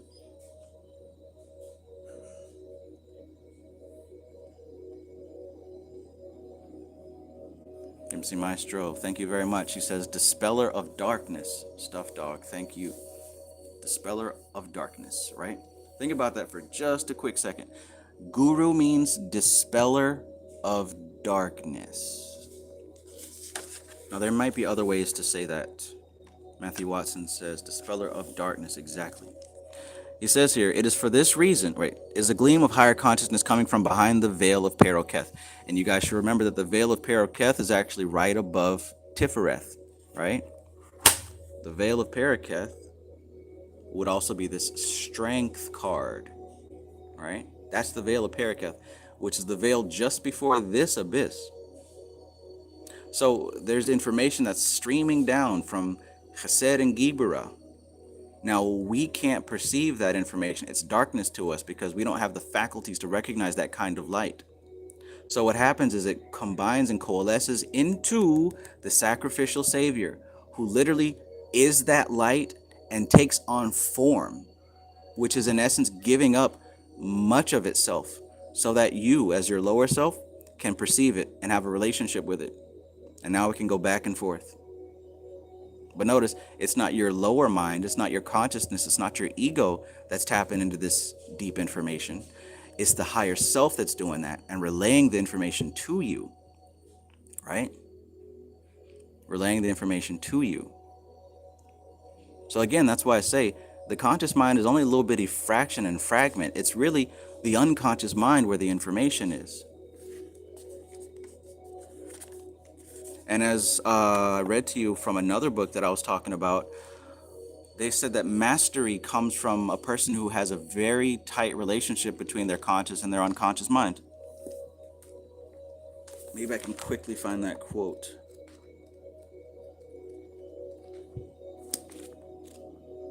I believe it was like page 250 something. Ooh, yeah, check this out. So he says here, as Bateson suggests, the insights and awakenings that constitute learning four most likely come in the form of some type of inspiration or revelation that has its source beyond the individual and in the larger system or field surrounding us. What is he talking about? What Bateson referred to as the larger mind or pattern which connects, and what Einstein implied when talked about God's thoughts or universe. This is not an occult book, people. Yet he's literally talking about the same thing we just read about Tifereth and pulling information from behind the veil of Paraketh. Check this out. Access to learning 4 requires a strong connection with our unconscious mind and derives from states of not knowing, uptime, active dreaming, which involve being centered and open to all possibilities without making any judgments or interpretations. These special states give us the experience of being able to unconsciously tap into the possibilities present in the larger field or mind around us, what we have been calling the spiritual level of learning and experience. This is not an occult book, yet everything that he just talked about here is the exact same thing that we've been talking about. Now he keeps referencing learning 4. We might get into that. Or might not. Learning 4 is kind of a big deal.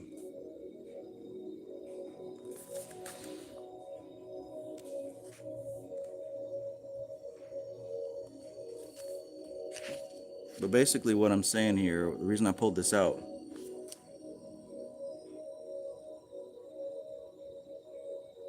is because one of the things he talked about mastery is, there it is, right there. People demonstrating mastery or excellence in the world have a high quality relationship between conscious and unconscious.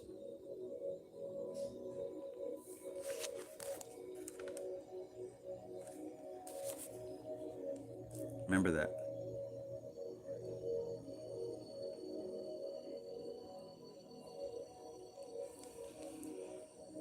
Nuru says, consider this. Lucifer, Lux cipher, or light circle, light code, is the endless fractal layers of change, starting with the coded ladder of light, which is our DNA. Nuru says, after thousands of hours of practice, that light steps up and your DNA activates in the larger array of stars based on how much charge implodes within your DNA at death. Interesting, because I found a Bobby Hemmett lecture where he's talking about something very similar to what you just said. I meant to post it today, but I didn't finish editing it. Nuru says the size of your samadhi determines how large and in what size array of that now expanded tree of consciousness light can inhabit.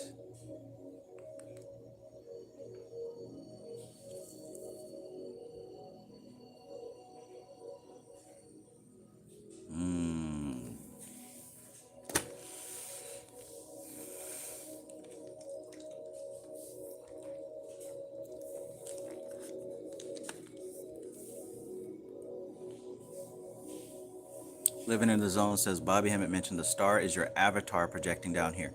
Yeah, it's that same speech. I found that speech and I was going to clip out that part because I thought that it would be relevant.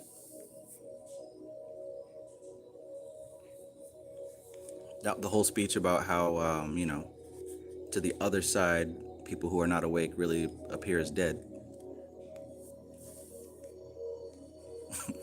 MC Maestro says, I get all this Qabalah stuff, but what demon do I use?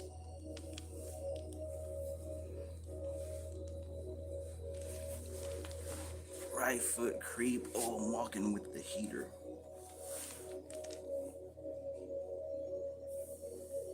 The devil under your feet, you're on your way to see him. Right foot creep. Did you catch the game last night? That's not gonna stop being funny.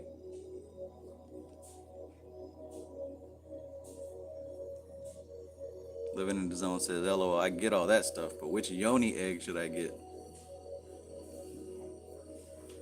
I get all that Qabalah stuff, but Let's go back to the part you're talking about, booty. What color candles do I use?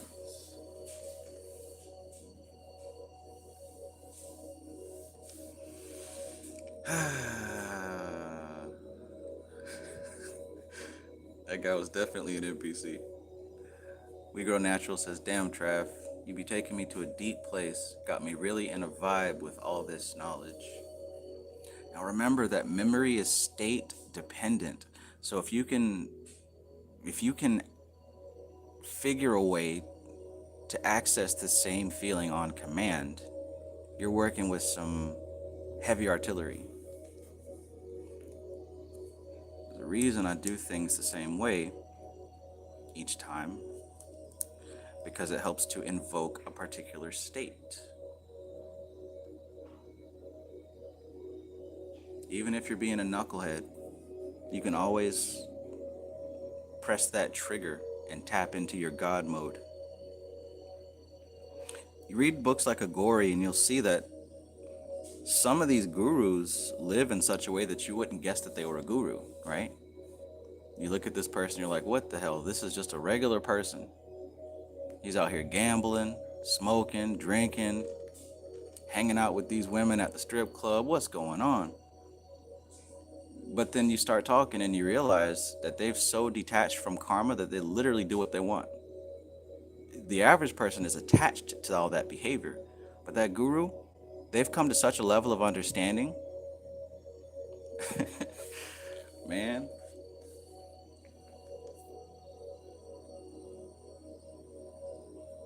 See, Maestro says it's not like there's a book called Brain Magic or something. Man, we done dropped so many titles in this one live stream. I hope somebody's making a list. Sakura says Ram Das Guru was that way. Django says like Father Allah in Harlem. Framestar Film says take your ego weight off the hem of the veil to make lifting it a little easier. Could it be that ego, ahamkara, this individual attachment, could be what is preventing us from floating that high?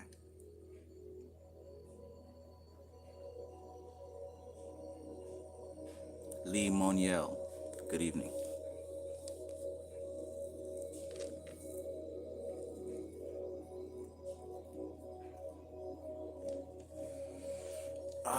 What chapter were we reading when I read from that book? And I said, if you guys get the likes up to 66, and I'll show the cover. Or whatever that was, whatever chapter that was that we were reading, that's when I showed that book before. Now this one's pretty high level, so I don't think I'm going to share the cover again. Maybe if you message me on Instagram or something, I'll send it to you. But I'll put it this way. I had somewhat of a breakthrough with my NLP studies. Because the thing I noticed with occult is that I used to buy book after book, and like none of them were really like saying anything new. What I didn't understand was that occultists like Dion Fortune, Ophiel, W.E. Butler, they were like in these societies. They were doing this stuff. They were living and experimenting and figuring this information out. They were actually living this life. They were about it for real. But what happens nowadays is there's a lot of people who will read one book or a part of a book and then run out there and start writing books or start making videos or start teaching. And since we don't know any better, we think that we're getting some high quality information. But there's a lot of people who just write books to make money, right? Or they've even convinced themselves that they are further than they actually are. But what they actually are door openers, right? They open the way for us to learn. But all that being said is after I spent thousands of dollars on books that I don't even touch anymore, I learned what was low quality information and what was high quality information. And when I started finding that high quality information, everything changed, right? Now I have a taste and a flavor for high quality information. Now I know what it is. And it was so delicious that I even assigned a particular spirit, a member of the Legion of Dantalion, to bring to my attention only choice quality books. I'm not going to waste any more money on books that don't have what I need. And since that point, I just keep getting books with actual sauce in it. Well, I've recently come to a similar learning point with NLP. I bought all these books, not realizing that a lot of these people, they might run out and buy a certification real quick with no experience, or they might have just saw one video or read one book and wrote their own. But now I'm starting to get into the books with the real practitioners, with the real people who were doing this before it got popular, and you can tell the difference. And I think that is what has given me such confidence in working with this shadow work information, because I'm starting to see how this actually works from people who are practitioners and not somebody who just saw a video on YouTube.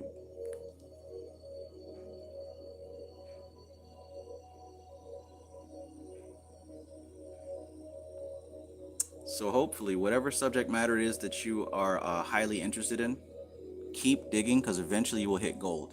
Now, thankfully, you met me, and I helped cut your search in half by letting you know what some of these excellent books are. But once you start figuring out what it is that you really want to know, you're going to start going on your own path. That's the beautiful thing.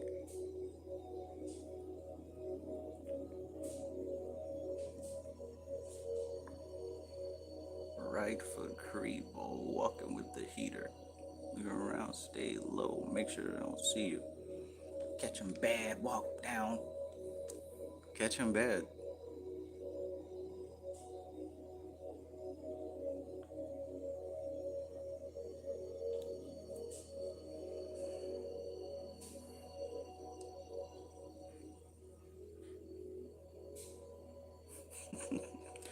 Hakeem Lamidi, I agree.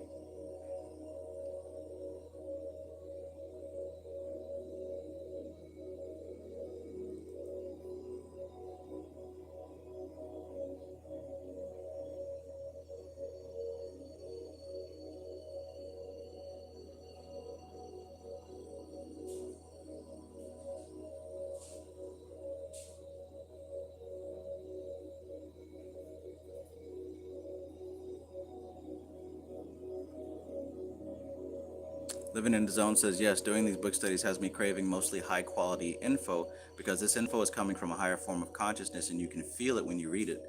Yes, for sure. Shango says Napoleon Hill called it specialized knowledge. Billie Jean says, some of these books you study, I will purchase because of this awesome study and reread. Excellent, excellent. All right, so speaking of read, let's get back on it. So, yeah, we were talking about the Dispeller of Darkness. Alligator says, Trav, thanks for turning me onto the School of Bihar books. I was reading Kundalini Tantra today. Oh yeah, I got that one right over here. Excellent stuff.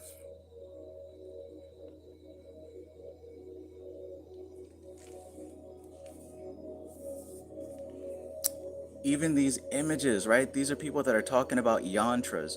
Don't think that anything about these images is arbitrary, right? As MC Maestro said earlier, these folks ain't arbitrary. If you have a collection of Bihar School yoga books, the first thing you'll notice, well, maybe not the first thing, but one thing you'll notice, look at the body of that person in the background. Doesn't that give you some mystical Qabalah cover vibes with that silhouette of the individual in the front? See the stream of fire going up the Sushumna channel that we talked about, connecting the Kundalini? Right, you got the serpent. This you'll find on the cover of Mystical Qabalah as well, maybe slightly different. Look inside the body. What do you see? What do you see inside the body? You see that blue mountain range, right? If you have this book, go grab it and look at the cover. Look at that blue mountain range. Why is there a blue mountain range inside of a body which is flaming, surrounded by a serpent? What could that possibly represent? Well, maybe if you collect these books, you'll start to notice that there are clues on these book covers. That blue mountain range, you see it here?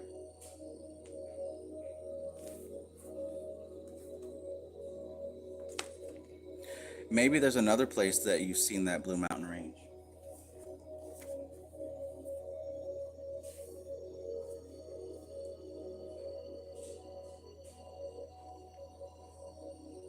You know, could be a stretch, could not be a stretch. But what I do know is even the colors of these books, right? You see that third eye, and you see that third eye standing upright like that? Light blue. Same author, light blue. See that third eye standing up right there? There's similarities if you start looking at all these. Samkhya Darshan is about the relationship between the soul and the body. And what we see on the cover of Kundalini Tantra is...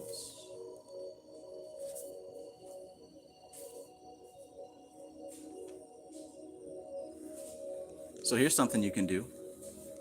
At the beginning of this, I showed you a chart that had the different colors on it, right? And I talked about as you get more advanced, you start working with the colors on the tree, right? So if you look all the way in the back of this, Kabbalistic Tarot, page 274, I believe. Is it 274? Yep, 274. If you got this, you can look at page 274, see the different colors, right? Now, if you have a bunch of Bihar School of Yoga books like I do, maybe, just maybe, the colors may line up. Because even as Living in the Zone said, you can meditate to these book covers, right? They are yantras in themselves, but what are you tapping into? Dion Fortune talked about how every sigil that has been meditated upon heavily for a long period of time by experienced practitioners contains information that those people have worked hard to unlock already. So when you tap into it, in a way, the work's already done.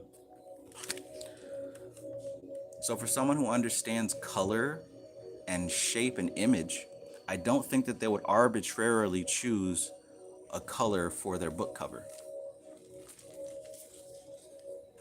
Look, I've got these books by Swami Satchisangananda Saraswati. She's the woman who wrote Taught with Shooty. You see these books? What color are they? Uh-oh, I'm missing one. She wrote Taught with Shooty, right? Bam. Look at these books that are all shades of orange.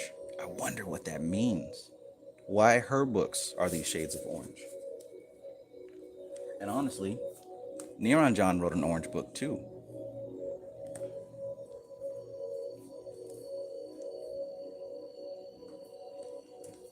He also wrote a light blue one, right? I don't know, but that might be for someone else to study on their own time. This is supposed to be about mystical Qabalah.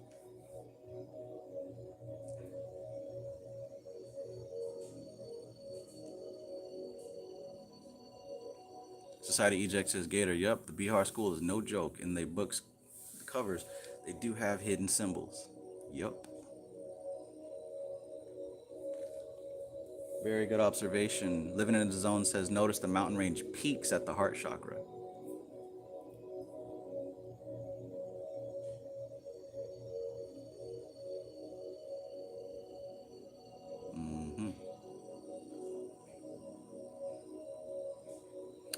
Living in the Zone says, I noticed the mountain range or waves delineates the ego from higher consciousness. Yep, the highest point of Earth. No matter how high the Earth reaches up, it doesn't go any further than that. There's some point where you have to transition to a new medium of existence. Moby says, I can see why Trav says this book, this knowledge helps us to live without suffering on this plane. I noticed my demeanor had transformed. Powerful, powerful. Pablo X69, peace, bro.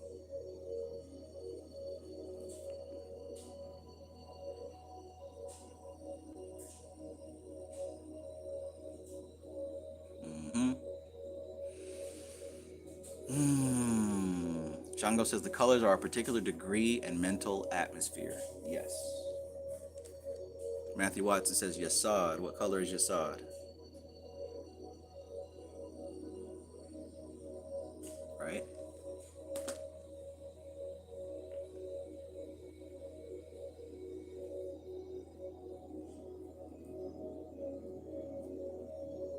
Society Eject says yes. And with the Bihar books, as he realized it too, they're talking about in the books associated with the color of the books. Yes, yes, yes. That's what I'm referring to. I believe that those orange books have to do with Hod, which we just learned is the concretion of intuition into form. All right, so let me get back to it. Dispeller of darkness is what guru means, right? And that's also a good point. Hecate says even they dress in orange. Right, right.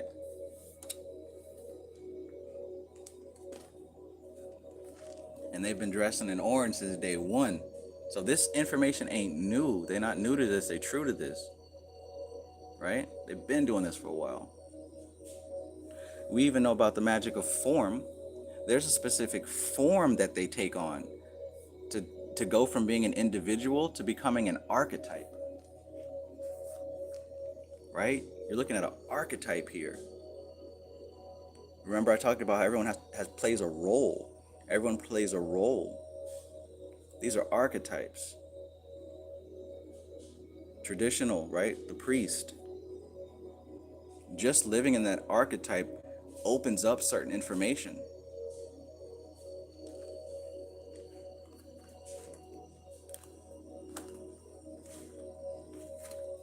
And other cultures have figured that out too. That's why Catholic priests all dress the same, right? That's what a uniform is really about, so that you can tap into the force behind the organization. Because you're adhering to a pattern, you're becoming absorbed in that pattern.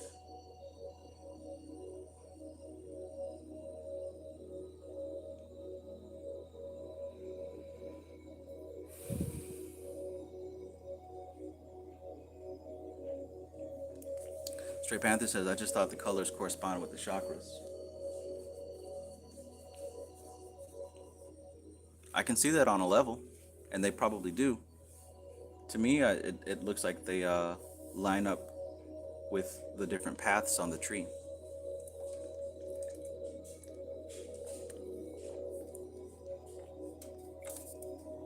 Orange. That rojo en naranja.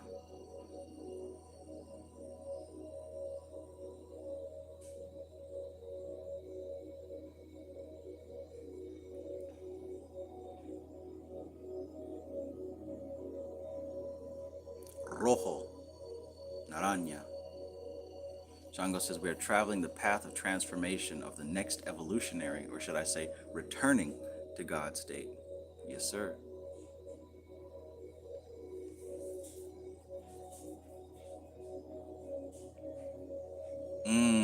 Alligator says, unlike the Catholic priest, though, I ain't never heard of a Swami committing a crime.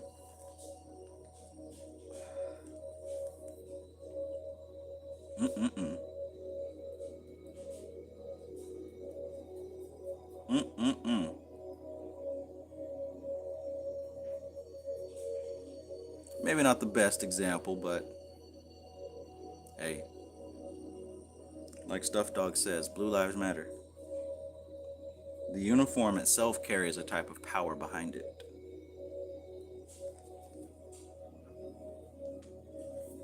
It really doesn't matter what culture you come from. If you see somebody walking around dressed like this, a few ideas come to mind, right? It brings with it information.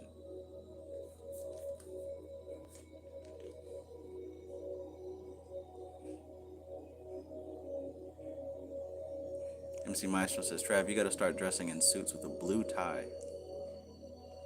Maybe that might get me where I'm trying to go.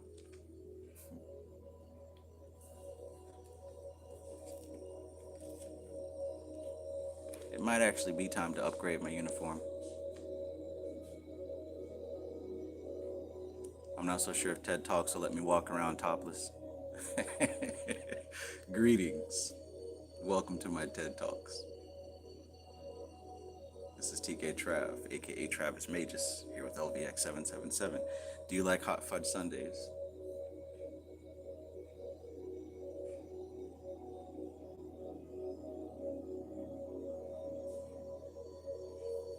Lily June says, as I evolve, I look like I imagine myself to look like.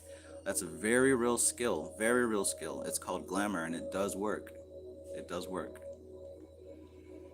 And you got to also think, the more conscious control you're having over reality, it only gets easier.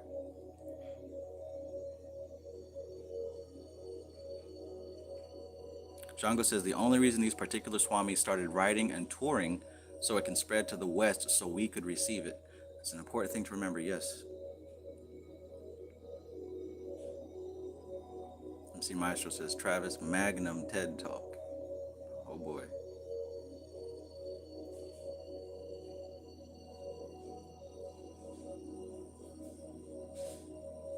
Sir Charles 73 says, even the mushroom dress means something. What mushroom dress? Mushroom dress. I don't think I'm familiar with a mushroom dress. So, Dispeller of Darkness, Lightbringer, Dispeller of Darkness, that's Tifereth. And as all who bring fire from heaven must do, they died the sacrificial death for the sake of mankind. It is here too that we die to the lower self in order that we may rise in the higher self. In Jesu Morimur. Maybe if somebody is so kind to go to Google and look up what that translates to. In Jesu Morimur. Last 3 words of verse 12.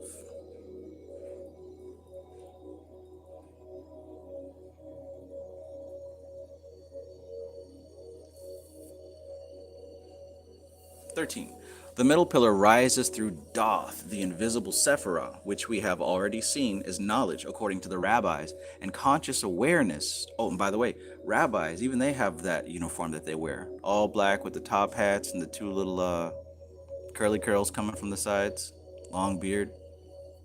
Even they dress in uniform.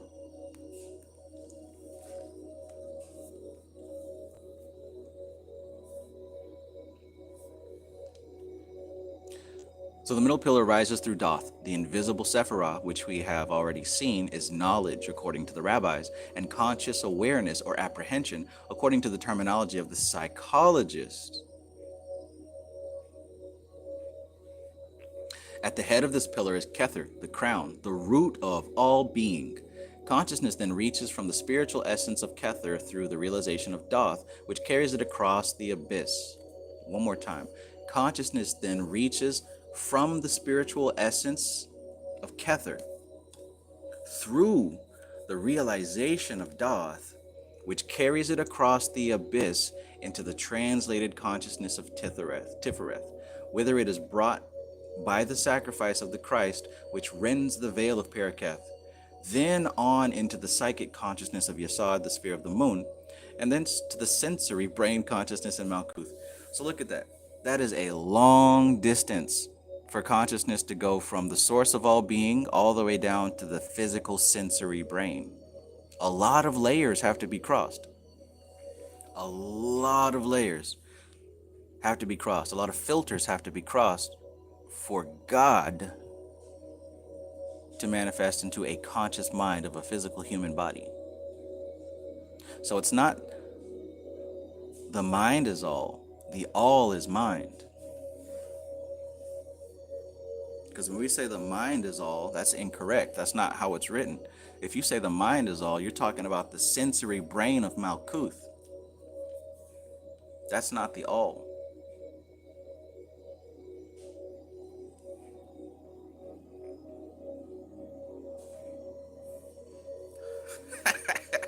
Society Egypt says, even though the Hebrew Israelites dress like Dragon Ball Z characters, they are still in uniform.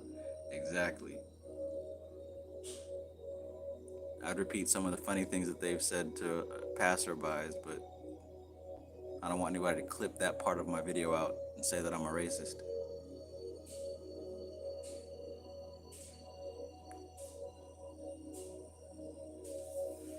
So that right there is another line that should be taken for consideration, right?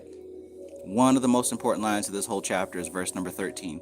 She's literally telling you the whole process of how knowledge goes, well, not knowledge, consciousness goes from the source, right? She says the crown, the root of all being, goes from that and filters through Doth, down into Tifereth, into Yesod, and then finally into the physical brain.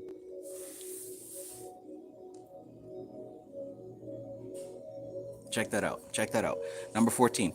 Thus does consciousness descend in the course of involution, which is the term applied to that phase of evolution, which leads down from the first manifest through the subtle planes of existence to dense matter. The esotericist should, strictly speaking, only use the term evolution when describing the ascent from matter back to spirit.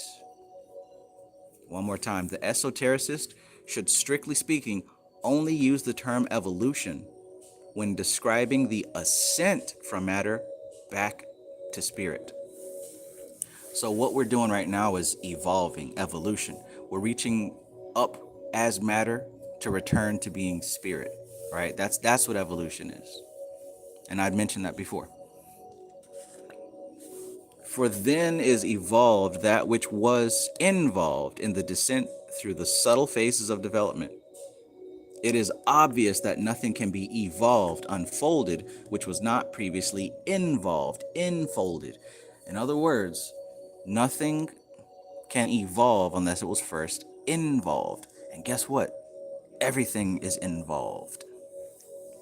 And there are some things that human beings involve, some things that we initiate. Wow. Now I just remembered the dream I had.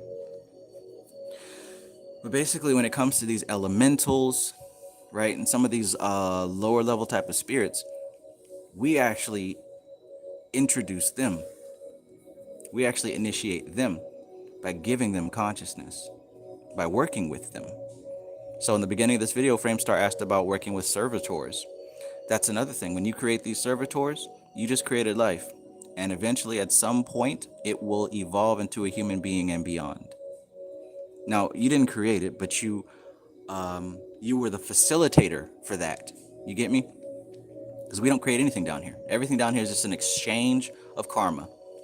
So by us working with certain elementals, certain spirits, working with the things that we work with, we facilitate the awakening of dormant aspects of Prakriti. And one day they will be on the path just like we are. In the very same way that something higher than us, right? Something higher than us has been dealing and working with us, pulling us up out of our material slumber, right? And the same way that even you may say something or do something that's going to initiate somebody else. Now that initiation may take a couple of years, but you know what I'm saying? Like, if I never really saw Bobby Hemmett or Brother Panic, then who knows, right? Who knows?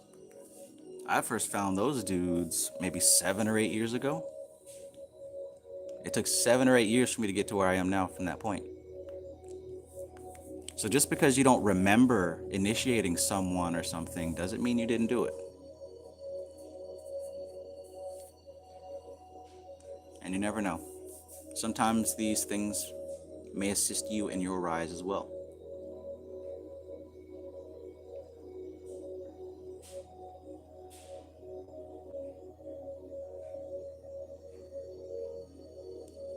Okay, thank you, Stray Panther. In Jesu Morimer, we are born of God, die in Jesus, and born again in the Holy Spirit. Thank you.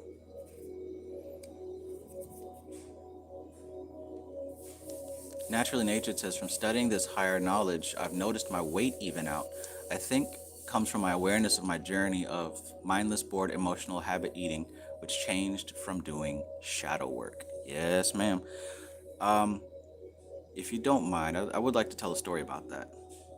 I don't know if you heard earlier, but my brother's friend came up here, and she said that I lost weight since last time she saw me. I feel like I actually put on weight. Because when my son was here, I was eating 3 times as much. But yeah, the story. So basically there's a woman who was having issues with overeating. The thing was, she could lose 45 pounds, 50 pounds, but she couldn't keep the weight off. She could lose it. She just couldn't keep it off. And remember I was talking earlier about the unconscious mind, and there are parts of ourselves that have good intentions, but sometimes they manifest as bad behavior. And her bad behavior was the overeating. Now, it wasn't that she didn't believe she could lose the weight. Part of her unconscious mind was trying to save her marriage, right? So this is how shadow work works. It's not obvious. Right? It's not obvious. It's usually something that's kind of disguised. That's why you want to find what your body and what your unconscious mind is really trying to do for you. How's it trying to help you, right? No matter what habit you have or what pattern you're displaying, the intention is good. It's just coming out in a bad way. But long story short, through some shadow work, it came to find that she believed that if she started losing weight, she would get more attractive and then men would start to hit on her. And she didn't know if she didn't want to put herself in a situation where she would cheat on her husband. So unconsciously, when she started losing weight and looking better, she went to go eating again so that she could pick that weight up again because she wanted to keep herself not attractive to other men because she didn't want to break up her marriage. So the good intention was she was being faithful to her husband. But the bad behavior was, well, maybe if I put on a bunch of weight, other men won't find me attractive. That way I won't be swayed to cheat. Really interesting how this kind of thing works. So that really had me examine some of my habits that I am looking to get rid of. I analyzed, what's the good intention? What is my unconscious mind really showing me? What do I need? What is this soothing, right? What is this healing? What is this serving? The behavior may not be something I agree with, but the intention is good. If I can locate that good intention, then I could start the process of finding a different behavior for that intention. Now, I really should save that for my shadow working course, but I thought that that was a really interesting thing, and you brought up the weight, so there we go. Framestar Film says breathing life into clay. Yes.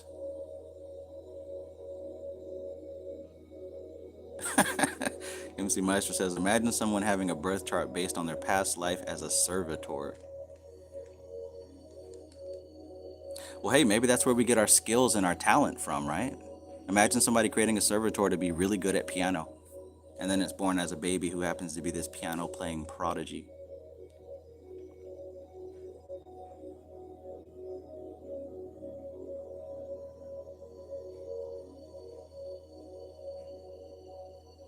Stuffed Dog says, John 3:13, and no man hath ascended up to heaven, but he that came down from heaven, even the Son of Man, which is in heaven.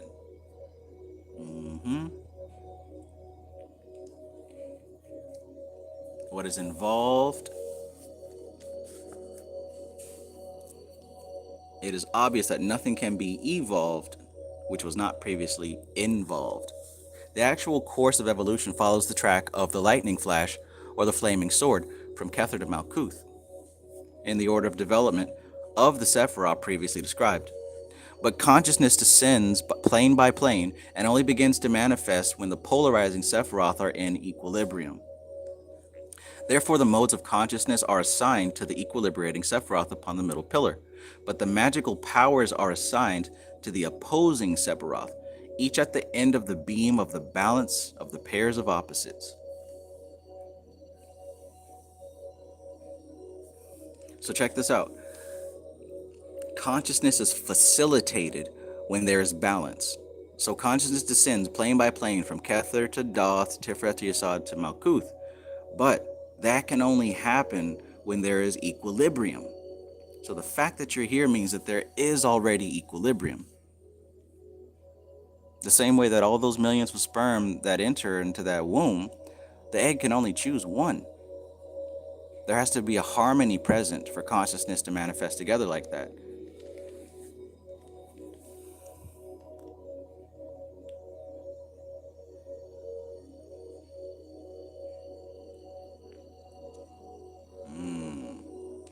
Society Eject says, yo, Travis, me and my wife just had this conversation. And the topic was, why do a woman feel like she have to have a child when she gets married? Where does that desire come from?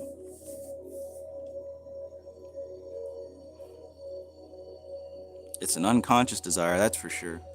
Unconscious. And it manifests as a behavior pattern.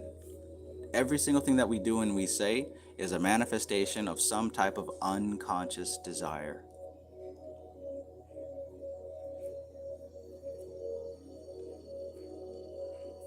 Living in the Zone says, I lost 55 pounds and have kept it off so far. Awesome. Typically, I would have gained it back, but instead of eating my feelings, I'm eating through my eyes by reading these books. Nice. Django says, Malkuth is in Kether and Kether is in Malkuth. Boom. Exactly.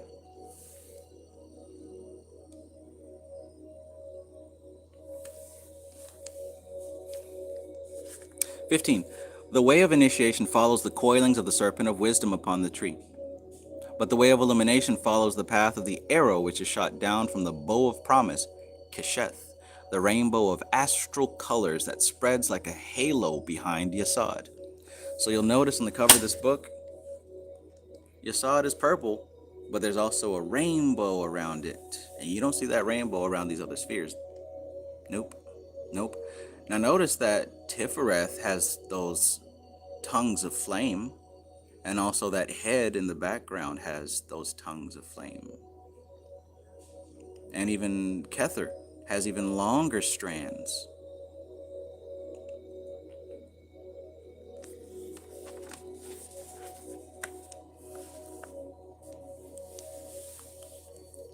So she says the way of illumination follows the path of the arrow which is shot down from the bow of promise, Kesheth, the rainbow of astral colors that spreads like a halo behind Yesod.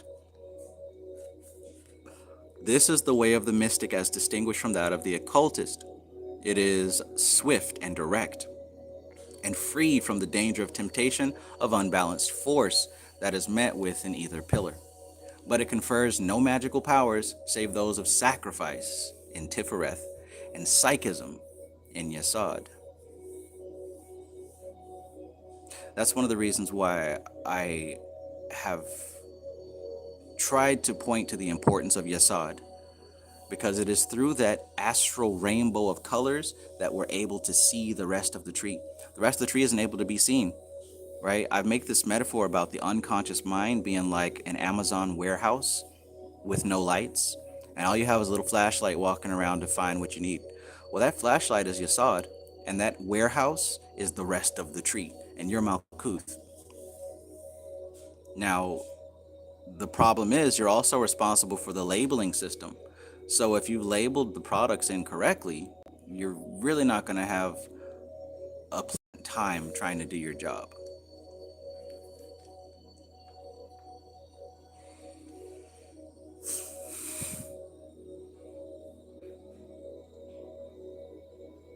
Stuffed Dog says, my sister-in-law is going through that right now, ejects.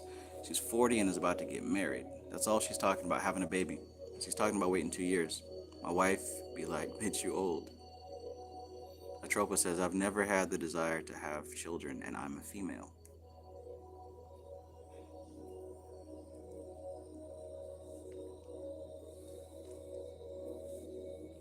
And with a longtime partner.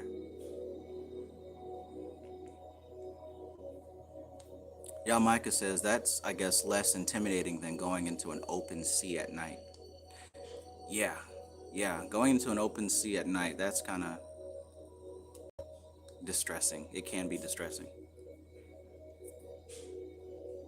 I like the warehouse metaphor because it implies that there are, I mean, for all we know, it could be a liminal space. It could be an infinite warehouse, but there's so much in there. Everything that you need is there, right? And I like to think of the unconscious mind in that way. Everything you need is there. It's within arm's reach.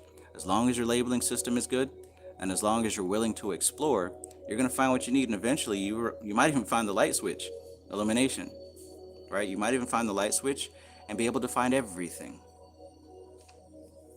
Or you may be able to create some type of apparatus or device that can help you track everything.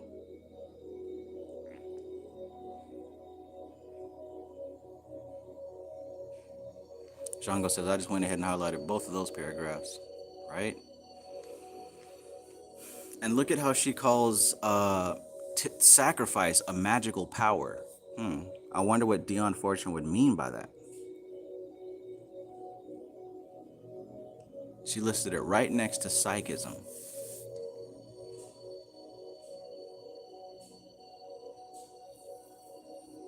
Matthew Watson, that's great. He says, maybe that rainbow represents the elements and emotions and chakras being harmonized for the bodies of for the ascent or descent into or out of matter. Did somebody say the ascent or descent into and out of matter? Do do do do do do do do do.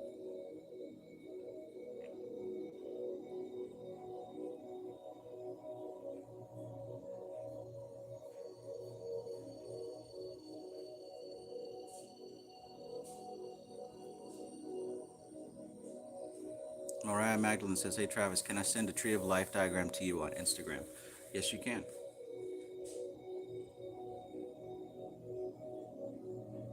We Grow Natural says, with no electricity yesterday, we videotaped the rainbow that went over our home. Everyone was excited to see it. It was so deep and beautiful. Very symbolic. What a gift. What a gift. What a friend we have in Jesus.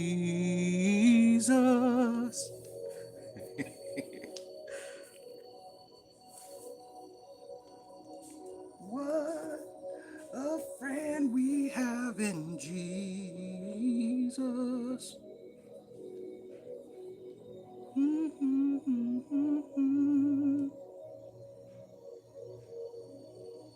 Occulted Traveler says a lot of synchronicities happening while watching the stream. Well, we are kind of tapped into something special, so I would expect that to happen.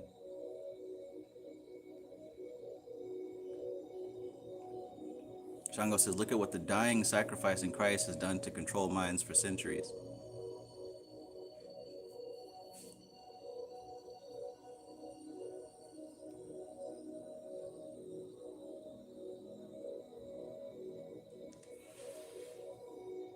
Can't nobody do me like Jesus. Can't nobody do me like Jesus. Can't nobody do me like Jesus. He's my friend. Can't nobody do me like Jesus. That was the first time I ever heard that one when I went to that funeral. Can't nobody do me like Jesus. Can't nobody do me like Jesus. Can't nobody do me like Jesus. He's my friend. Can't nobody do me like Jesus. Why would you sing that very loudly?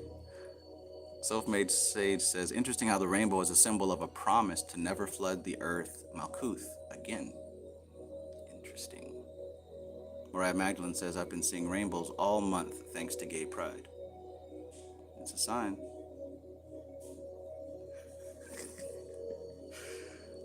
Shango says, the vibrato when you said Jesus. Do me like Jesus. Oh man, Society Eject says, Travis, do you remember the song I Don't Want to Go to Hell, No, No? It kind of sparked something in my memory, but I can't think of the melody yet. I'm gonna find it though. I like these gospel songs, man. Do me like Jesus.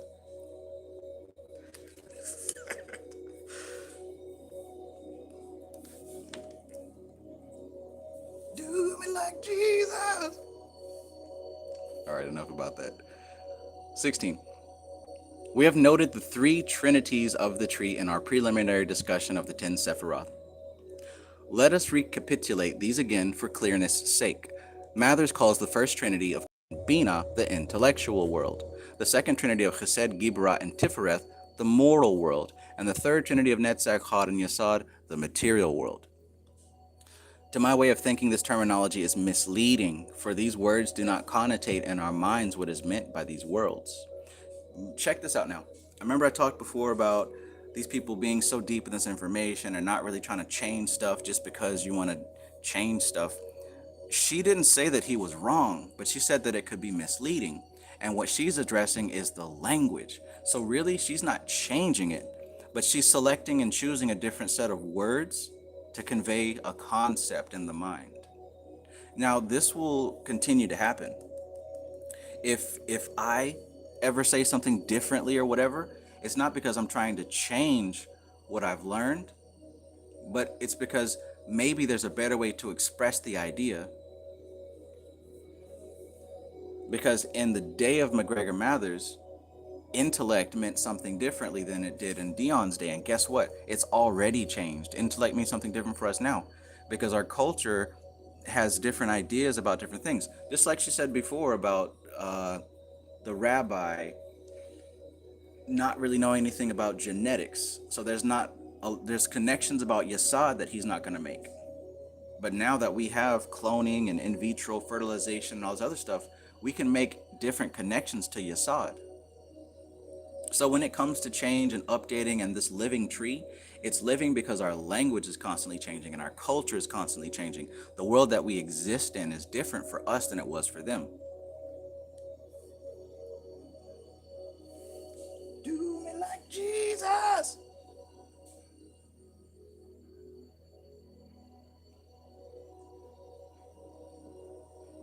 Living in the Zone says the story of Noah may be an allegory for Yasad.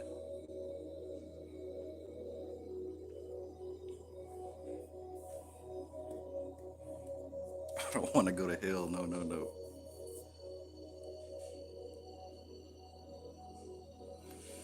Caesar says, I don't have Instagram, but I will next year. LOL. Why the wait? Okay, so to my way of thinking, this terminology is misleading, for these words do not connotate in our minds what is meant by these worlds. The intellect is essentially a concreting of intuition and apprehension. Apprehension can mean grasping or grabbing or obtaining or attaining, right? So the intellect is essentially a concreting, a solidification, right? Making it tangible, making it objective. The intellect is essentially a concreting of intuition and apprehension. Now, we know that as ahamkara. I bet you if you crack open one of those yoga books we just finished reading, the definitions of ahamkara goes very close to these.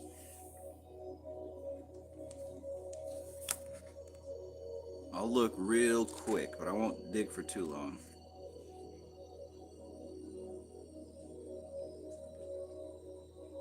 Manas, Buddhi. Okay, so yeah, even in page 38 of Gyan Yoga, where he's talking about Buddhi, right? The faculty of intelligence, the catalyst which allows one to connect with one's inner higher nature. It's also the catalyst for the connection with the external material world. Yogis say that an attempt must be made to move Buddhi away from the material towards the transcendental. This movement of Buddhi from the material dimension of involvement and identification to a transcendental state of existence is the purpose of Gyan Yoga.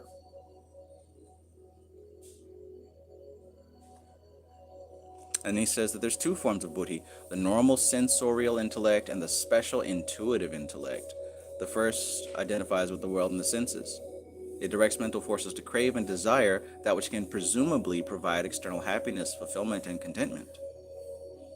But the more Buddhi becomes involved in the outer dimension, the more it becomes entangled in the web of Maya and attachment, and the mind becomes gross. The mind becomes extremely rajasic and tamasic, left hand pillar and right hand pillar, to the cravings that manifest through the influence of Buddhi.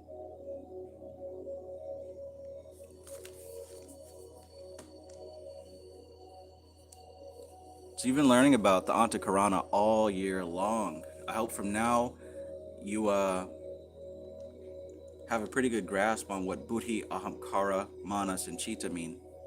I really do.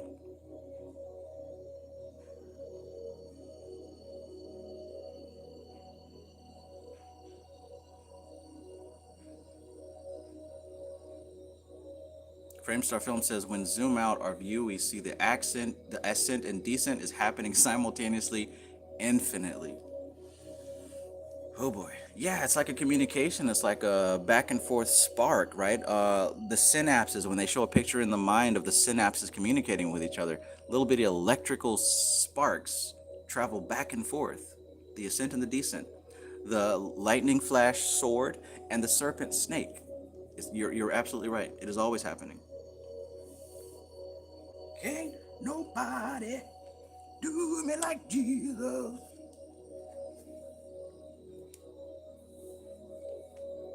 So the intellect is essentially a concreting of intuition and apprehension, and as such is an unsuitable term for the world of these three supernals. With the use of the term moral world for Chesed, Gibra, and Tifereth, I agree. It is identical with my term ethical triangle.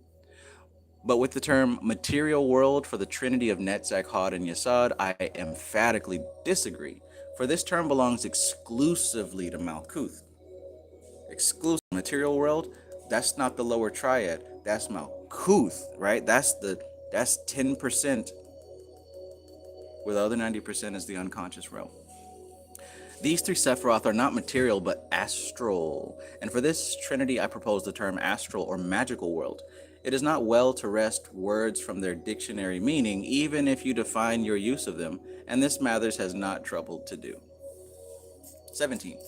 The intellectual sphere is not so much a level as a pillar. For the intellect, being the content of consciousness, is essentially synthetic. What? Artificial? Dion, what are you saying here? I hope you're not saying what I think you're saying here. Something that has maybe been hinted at many times on this channel. Let me read that again and maybe say it without saying it. The intellectual sphere is not so much a level as a pillar. For the intellect, being the content of consciousness, is essentially synthetic. These terms, however, are apparently taken from a somewhat crude translation of the Hebrew names given to the four levels into which the Kabbalists divide manifestation. So all y'all out there who are scared of artificial intelligence, you're scared of computer programs, getting hooked up to the internet and Terminator marching out in the streets, getting caught up inside of an egg filled with clear fluid and tubes attached to you, right? And all that other stuff. Artificial intelligence has been here. Your AI. You are synthetic. That's why we're trying to wake up and come to life. What do they see? That's the thing. When we watch these movies, we look at how we project and we see those robots and we say, oh, that's the enemy. They're gonna get us. But no, I love movies about artificial intelligence and the robots and all that other stuff because I always identify with them, right? I always identify with them. The same way that zombies represent the human public in general, so does artificial intelligence. There's a fear and a threat there, and it's not for robots, it's a fear of what the people will do.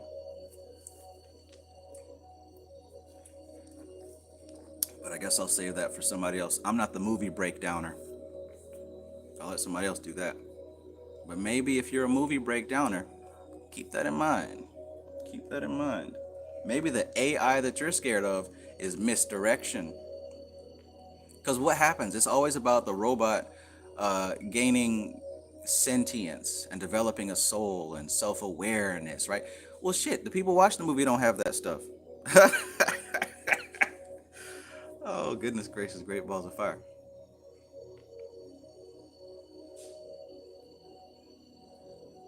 We worried about the computer gaining sentience and consciousness, and we don't even have it.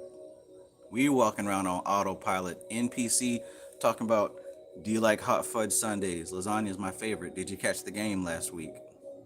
Give me that.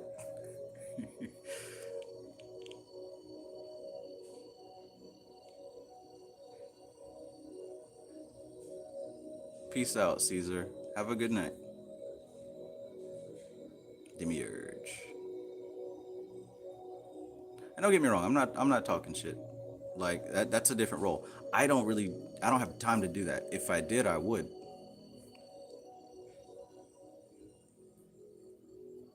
Stray Panther says the Matrix animated. I loved that. I loved the one in particular where they tried to make that one hunter thing alive. And at the beginning and end of that episode, the program said something that I always remember. And she's like, may all sentient life be free. Or something of that nature. I always thought that was wonderful. Shango says it's the Adam and Eve story, right? Yamaika says cyberpunk subgenre appreciation. Living in the Zone says the NPC is the Borg hive mind from Star Trek. It's been here. Right, indeed. The autopilot, right? And hell, we're talking about the unconscious mind. I'm telling you, the unconscious mind runs 90% of the show. There's your Borg hive mind.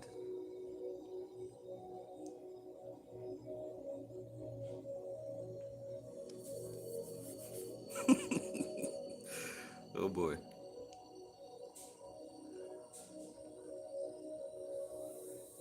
Naturally Nature says, I actually have a movie breakdown video. I'm in the works. Will you guys support?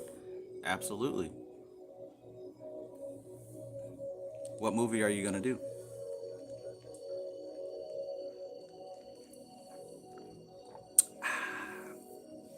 I'm going to need another can of sparkling water. All right.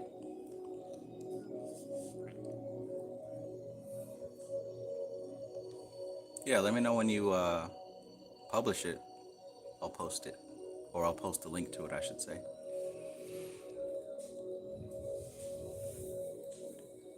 17. The intellectual sphere is not so much a level as a pillar, for the intellect, being the content of consciousness, is essentially synthetic. These terms, however, are apparently taken from a somewhat crude translation of the Hebrew names given to the four levels into which the Kabbalists divide manifestation.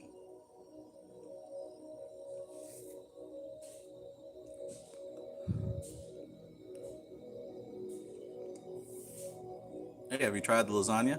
It's my favorite. Where they got that man slicing the green roast beef. He clearly wants to be on the lasagna rack. I bet you if they put him on the lasagna rack, he might even wake up like the Truman Show. 18. These four levels permit of yet another grouping of the Sephiroth. The highest of these is Atziluth, the archetypal world, consisting of Kether. That's it. The second, Bria, called the creative world, consists of Chokmah and Bina and the supernal Abba and Amma, father and mother.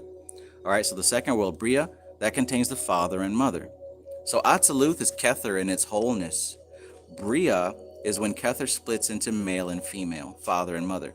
Yetzirah is the formative world. That's the children. Check this out now. Remember, Saturn, Kronos, ate all his children. Zeus, Poseidon, Hades, right? Ate all of them kids, but only one of them survived before the others were thrown up. That throw up, that represents Yetzirah. The formative world, consisting of the six central Sephiroth, Chesed, Gibra, Tiferet, Netzach, Hod, and Yesod. The fourth world is Asaya, the material world, represented by Malkuth. Okay, so you got that image in your head? When we talk about the four worlds, the first world, Atziluth, is Kether. The second world is Bria, which is father and mother. The third world of Yetzirah, that's everything else. And then Asaya is Malkuth. Can you picture that?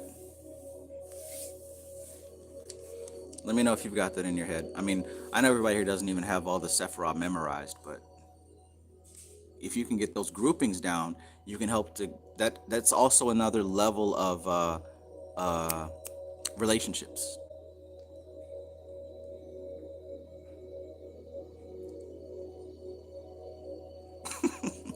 Shango says he never mentioned anything about the beef. Right, right. I think that actually comes from a 10-minute video. 10 minutes of that. It's a training video for how to work the food booths at the Old Country Buffet. Yo, I didn't realize that I actually have an Old Country Buffet. They just changed the name of it. I think they call it Old Times now. Old Times Country Buffet. Yeah, I didn't realize that was the same place. It took the place of Golden Corral. We had Golden Corral for forever.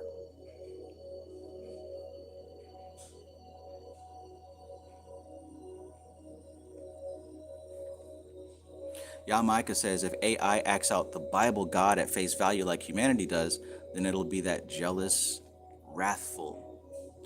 Right, and that's the fear. The fear is that mankind, if it were to get this power of activating its collective unconscious, that it would be like an angry, vengeful God. That's the fear. Keep these people asleep, because if they wake up again, God knows what they'll do.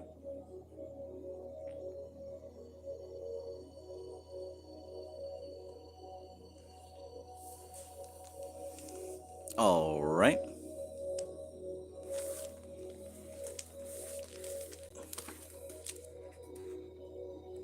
Self-Made Sage says, I need to go stand up, LOL. Catch you on the replay, Trav. Thanks for being here. I hope that it was worth your time.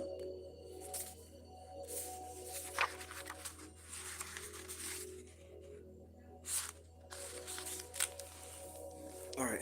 So this diagram is a little bit different than what Dion Fortune said, but it's very similar. We still got Asaya down here as Malkuth, right? Yetzirah, according to what Dion Fortune said, would include these three and these three. According to what Dion Fortune said, Bria would actually just be Hakma and Bina, and then Atziluth would just be Kether. So there are a few diagrams where it will look a little bit different, but don't get too hung up on this. As long as you understand the relationship that these worlds serve. Because look, it even would make sense why this is the way that it is, right? The aces belong to Kether. That's the Atziluth world. The kings and the queens belong to Bria, right? Now look right here, the princes. That would be Yetzirah. And we're talking about tarot, by the way. And then finally, the princesses would relate to Malkuth. So even in the tarot, it's organized in that way. Did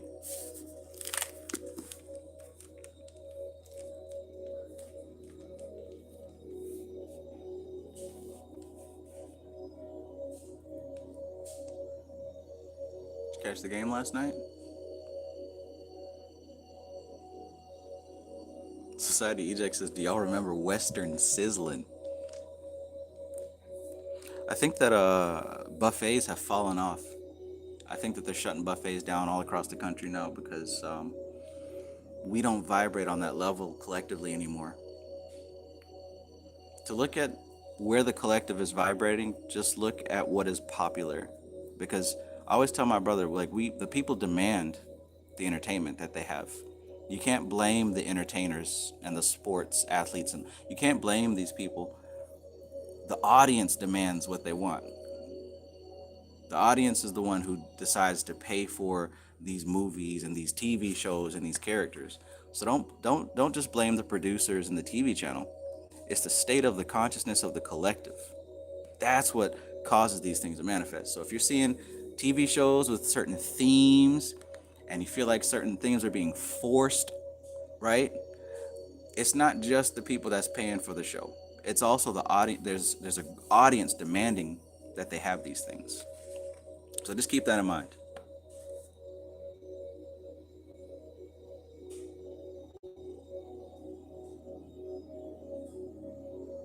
Mariah Magdalene says, did anyone hear the story about them taking their meat outside during inspection a while back?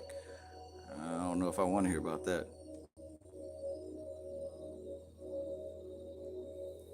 Naturally Nature says, the last several big movies, Marvel, etc., going back to the Joker, they're all telling us about the new world that's pretty much here and the state of morality going forward. It will literally be. Yes, that's what I'm talking about. Perfect.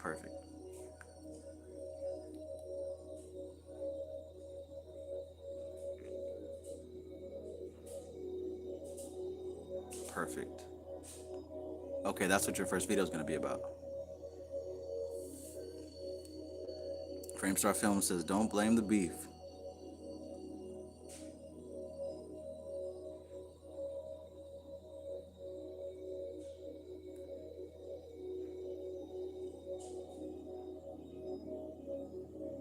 Sizzler. I couldn't eat that much food if I couldn't justify the price. It's like 20 or 30 bucks for all you can eat, and I would only eat one plate. So like I couldn't even justify that. Now back in the day, I go up and back and forth.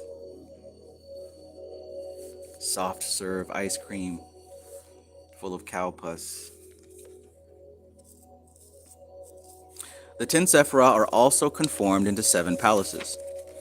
The first palace are the 3 supernals, and the 7th palace are Yesod and Malkuth. And the rest of the Sephiroth has a palace to itself. The grouping of interest is as revealing the intimate relationship of Yesod and Malkuth, and enabling the 10-fold scale of the Qabalah to be equated with the 7-fold scale of Theosophy. So that's twice in this chapter she's mentioned Theosophy, or referred to Theosophy. So Nohokate and Gator, and I believe Society Ejects was interested in looking into Madame Blavatsky. But there she's making an attempt to correspond their system with her system. Because I'm sure a lot of people at the time reading this book might have been coming from Theosophy or interested in Theosophy, because Theosophy was kind of popular back then. It still is. But if you look at the tree and the Theosophy scale, then you'll notice it lines up with the way that she just said it, right? The 7 palaces. Where the first palace would be the 3 supernals, which is Kether, Hakmavina. The 7th palace itself would be Yesod and Malkuth as one. And she said that right there is showing that there's a relationship, an intimate relationship between Yesod and Malkuth. Even though Malkuth is just the material plane, Malkuth is a reflection of Yesod. Intimately connected. I mean, hell, she even says that, the intimate relationship of Yesod and Malkuth. All right, so 20. There's also a threefold division of the Sephirah, which is very important in Kabbalistic symbolism. In this system, Kether is given the title of Eric Anpin, the vast countenance. This is the manifested as Abba, the supernal father, Hakma and Amma, the supernal mother, Bina, these being the positive and negative aspects of the 3 in 1. These 2 differentiated aspects, when united, are, according to Mathers, Elohim. Remember in the beginning of the Bible, Elohim, male and female, we created them. That curious divine name, which is a feminine noun with a masculine plural attached to it. This union takes place in Doth, the invisible Sephirah.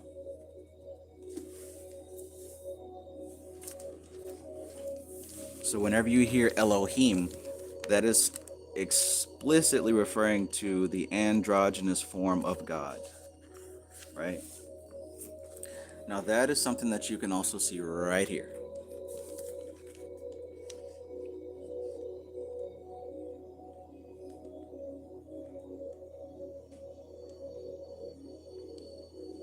Can you see that, or is it blurry?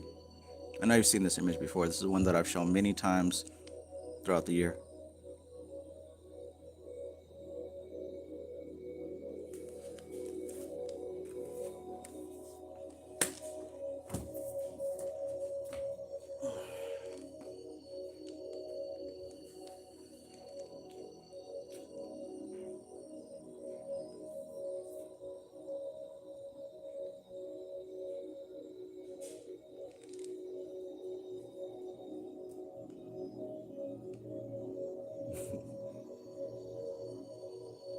Sizzler, Country Buffet, Golden Corral. Old Country Buffet. Hecate Goddess says Dion herself was in the Theosophical group. Little known facts, little known secret.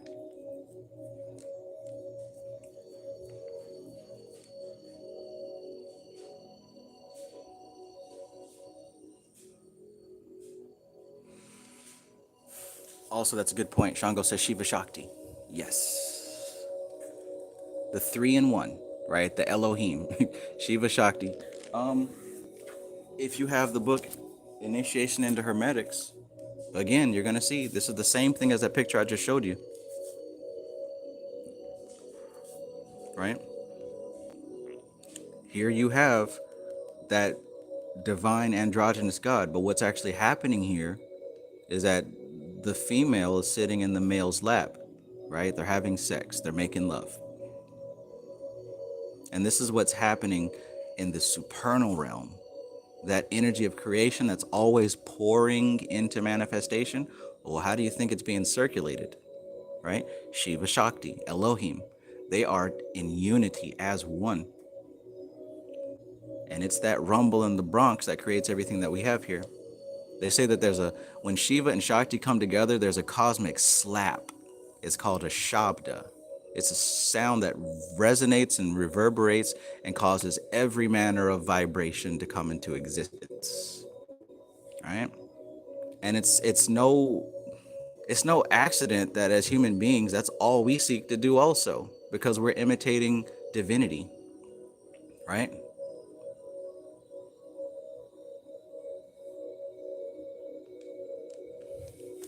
Cosmic slap, Shabda. You'll see that in Dhrana Darshan. That was also in Samkhya Darshan. Cosmic slapping of cheeks. Twilight Sun Shaman of Lilith, greetings. Shango says Prince was an example of that energy. Indeed. I would even say Michael Jackson to a degree. Because there's also different flavors of androgyny if you know how to tell. One of them is the masculine within the feminine. One of them is the feminine within the masculine. And one of them is childlike, right? Very neutral, non-gender.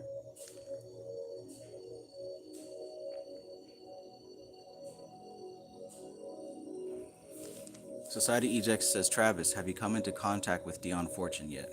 Yes. Yes. Not recently, though. Not since I've been reading this book. At least not consciously recently. But 2 years ago, when we were first reading it, came into contact with Dion Fortune and Ophiel. Along with a particular female I was working with at the time, we were able to channel the both of them to each other. It was really cool. Society Eject says, one is childlike. Exactly. Shango says, Little Richard. Louis says, Marilyn Manson. Yep. And you'll find that these androgynous types really shake things up because they're a manifestation of very, very pure energy, pure of their type, right? They're very purified in what they represent.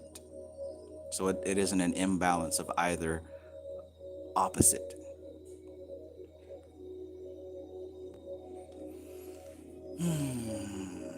Goodness.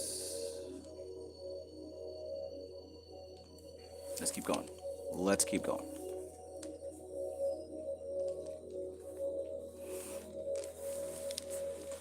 Elohims. Every now and then, God's got to send an Elohim to shake things up a bit.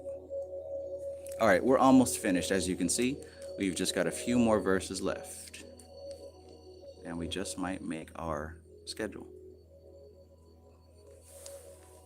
I know it was the blood that saved me.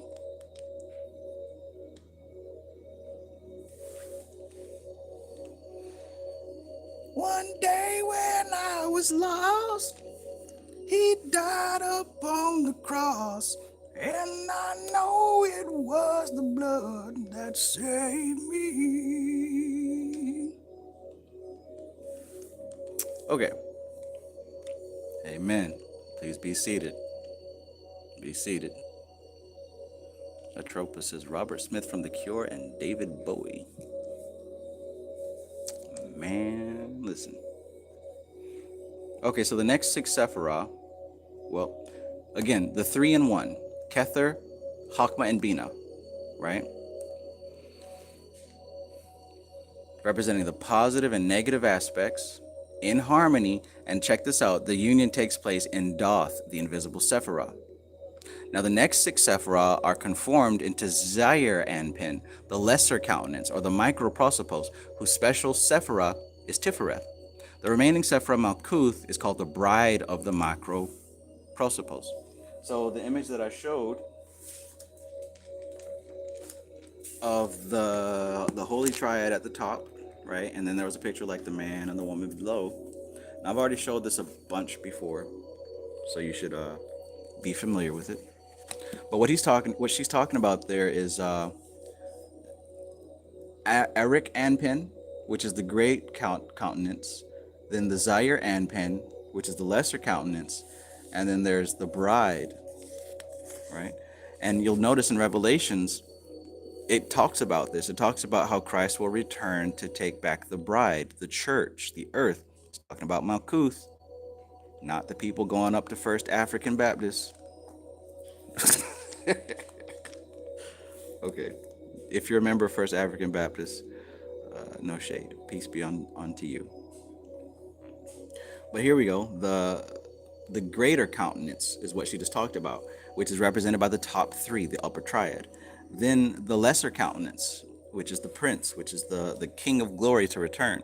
And then finally, the bride, the church, right? Malkuth, Ooh, but look at what she's standing on top of. Ooh.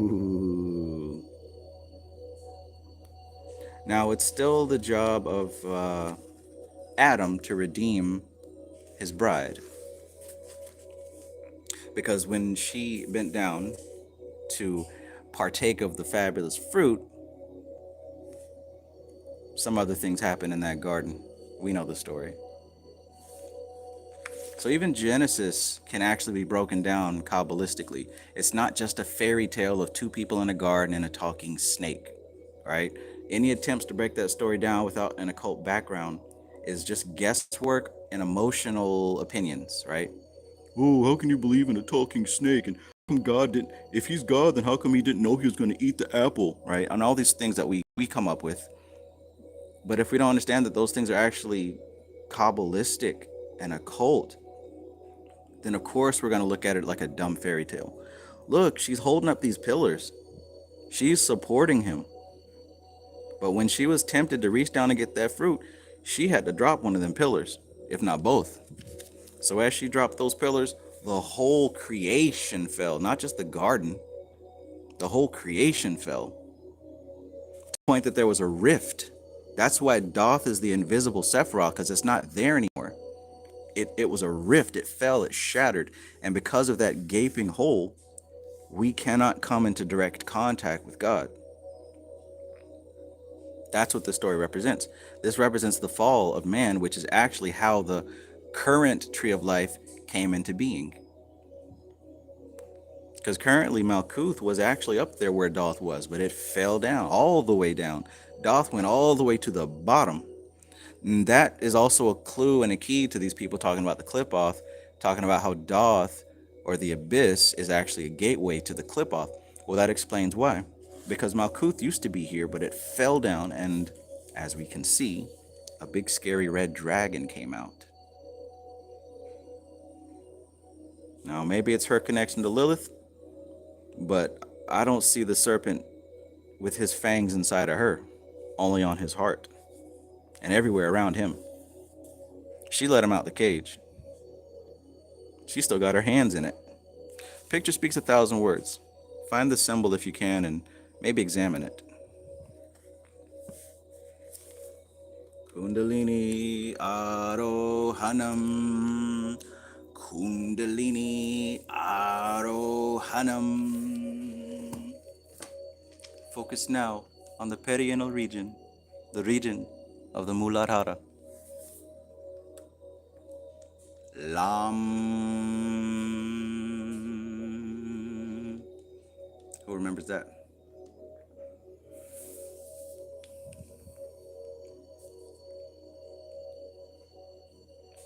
Living in the Zone says that chart triggers trypophobia for me. Oh wow, I had a roommate who had that once.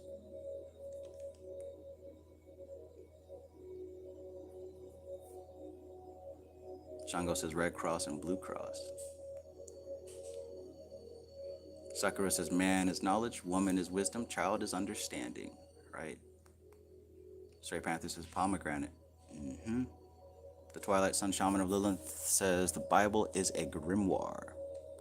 Absolutely. Oh yeah, that's a good point, Stray Panther. It wasn't an apple. It was supposed to be a pomegranate. And I was just thinking about the symbology of pomegranates earlier today. Look at the symbology, how you've got the tree within the tree within the tree. How every sphere of the Sephiroth has a whole another tree in it. The same way that if you crack open a pomegranate, it's filled with little bitty seeds, baby pomegranates. Kundalini Arohanam.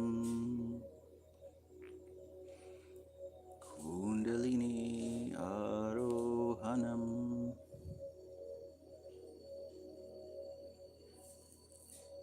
Shango says, and as occultists, we know serpents and dragons represent higher aspects of mind. Oh, but there's a mystery. There is a mystery because that serpent cannot cross the abyss. What we were told in the Ladder of Lights is that Doth is here, and the serpent cannot cross Doth. His head hits the firmament of Doth and bites his tail. So he just reincarnates over and over, circulating, keeping this system going, trapped inside of it. Who put the firmament down? Who created it?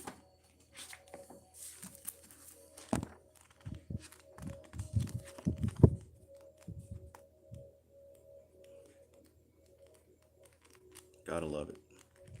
Where's that picture? But in any case, there's a great mystery to it. And the picture I'm looking for now is the one with the sword and the serpent climbing up the tree. The path of the serpent is necessary. There it is necessary to climb this tree. Right? But at some point, we have to get off of its back. Can't ride the dragon all the way up. I think at some point you have to kind of become the dragon. And maybe when this process is completed, it starts over into another tree. And the dragon goes back into its home. Maybe this is an endless cycle that continues to repeat. Maybe this is actually the journey of the serpent and not Adam and Eve or even God. Who knows? Who knows? We'll find out though. All right, so let's wrap it up.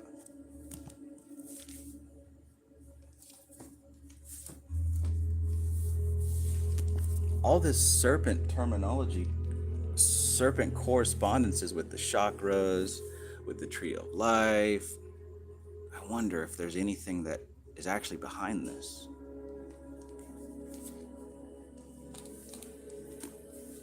I'm just living life, facing highs and lows. Will I make it in this lifetime? Only God knows.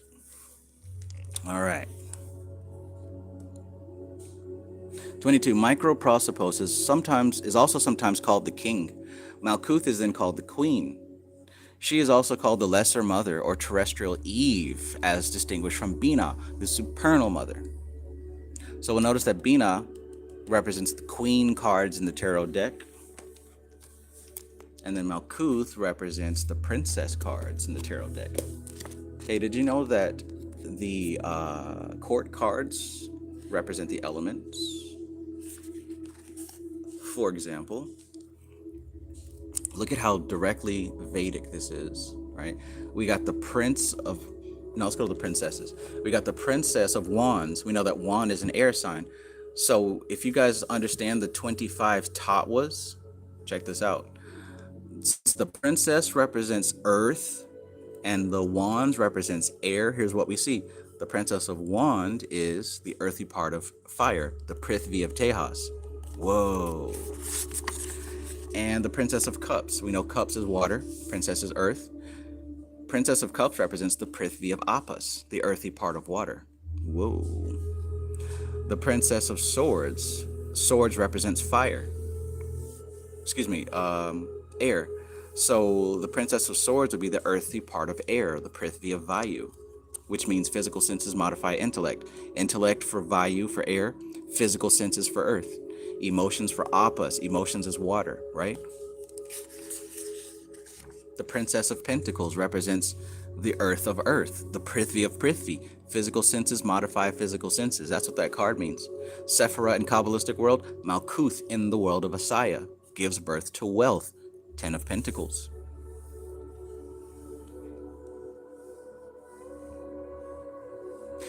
This stuff goes so deep.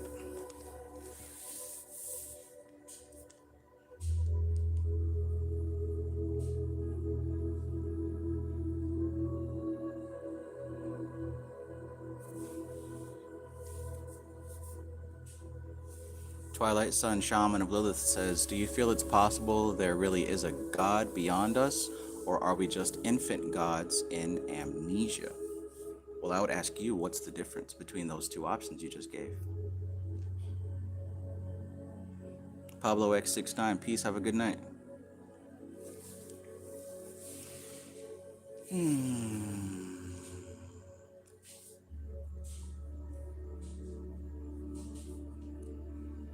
Twilight Sun Shaman Lula says, Vayu, the wind god that gave form to Hanuman. Oh shit, and Lilith was a wind demon originally. Screech owl.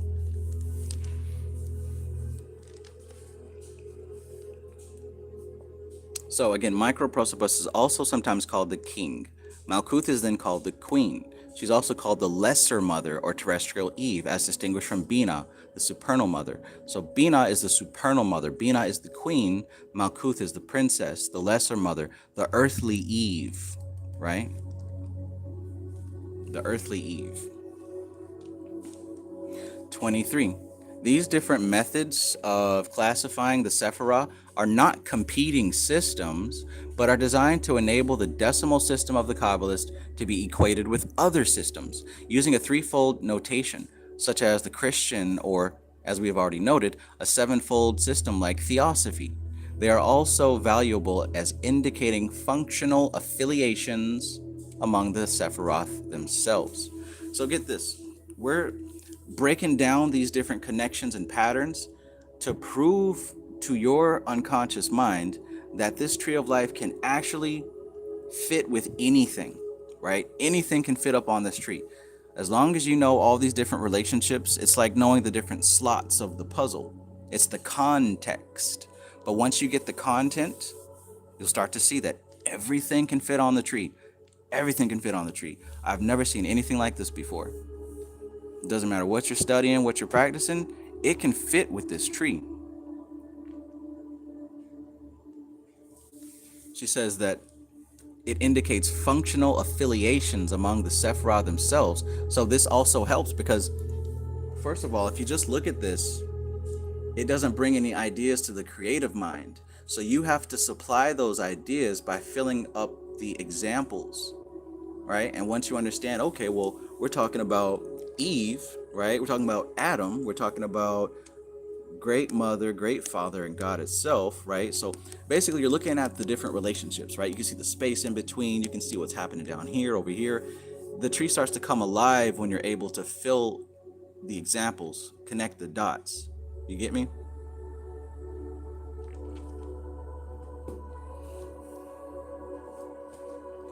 And maybe there's more of a connection between Eve and Lilith than you would originally think. Because if Eve, terrestrial Eve, represents Malkuth, once you flip that tree upside down, what's happening in Malkuth?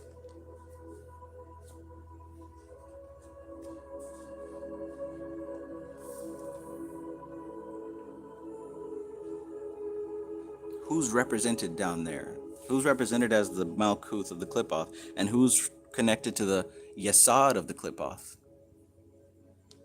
11:11. It's that time.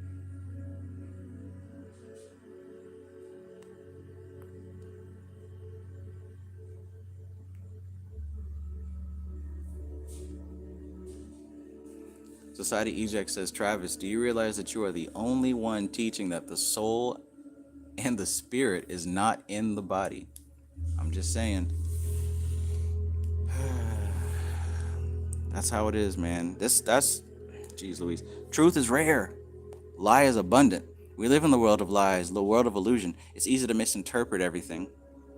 So, yeah. That's pretty wild. I'm not finna sit up here and talk about something that I don't understand, that I don't know. I'd rather not speak on it and learn about it. But yeah, how can the soul and the spirit be in the body if they are not physical?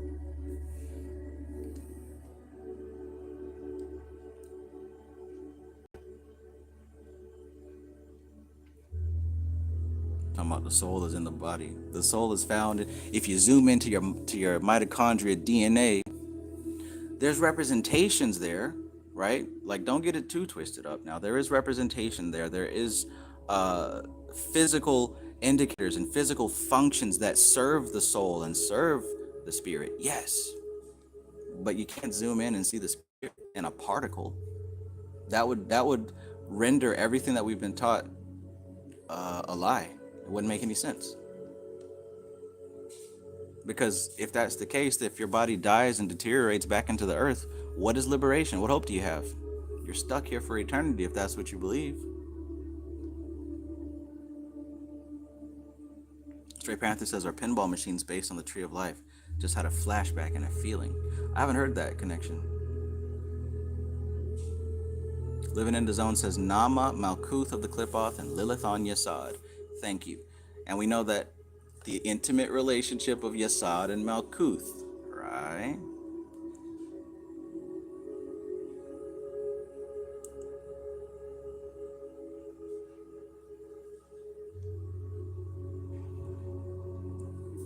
All right. 24. The final system of classification, which we must note, is under the presidency of the three mother letters of the Hebrew alphabet: Aleph, A, Mem, M, and Shin, Sh. These three, according to the Yetziratic attribution of the Hebrew alphabet, are assigned to the three elements of air, water, and fire. Now look, she didn't say earth. Does anyone remember why she didn't say earth? All right, so there's a three-letter system, because in the Hebrew language they have what's called the three mother letters. So of course those have to fit on the tree as well. They're Aleph, Mem, and Shin. And these should correlate with the Fool card, the Judgment card, I believe, and the Hanged Man, I want to say. Let me make sure.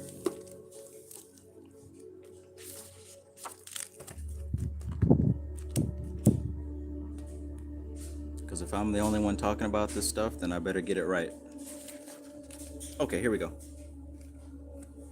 So those mother letters that she just mentioned, see right here where it says Aleph, Mem, and Shin. Shin is, you might have seen Jehovah, right? You've seen Yod, He, Vav, He, which represents the four elements, right? That's why Yod is represented by Atziluth, He is Bria, Vav is Yetzirah, and then the final He is Asaya. That spells Jehovah. But when you put that Shin in the middle, it goes from Yehovah to Yahoshua. That's how you get Yehoshua. That's where you get the Christ, because that fire is the Spirit, the Holy Spirit, that's inserted in the center of God. But anyways, so the three mother letters, we've got Aleph up here where the Fool card goes. We've got Mem down here where the Hanged Man is, and then Shin where the Judgment is. Let me make sure. Yep, Judgment right there. And there's the Shin. And see how it represents the element of fire, because we know that fire is the triangle, the upward triangle. And then we've got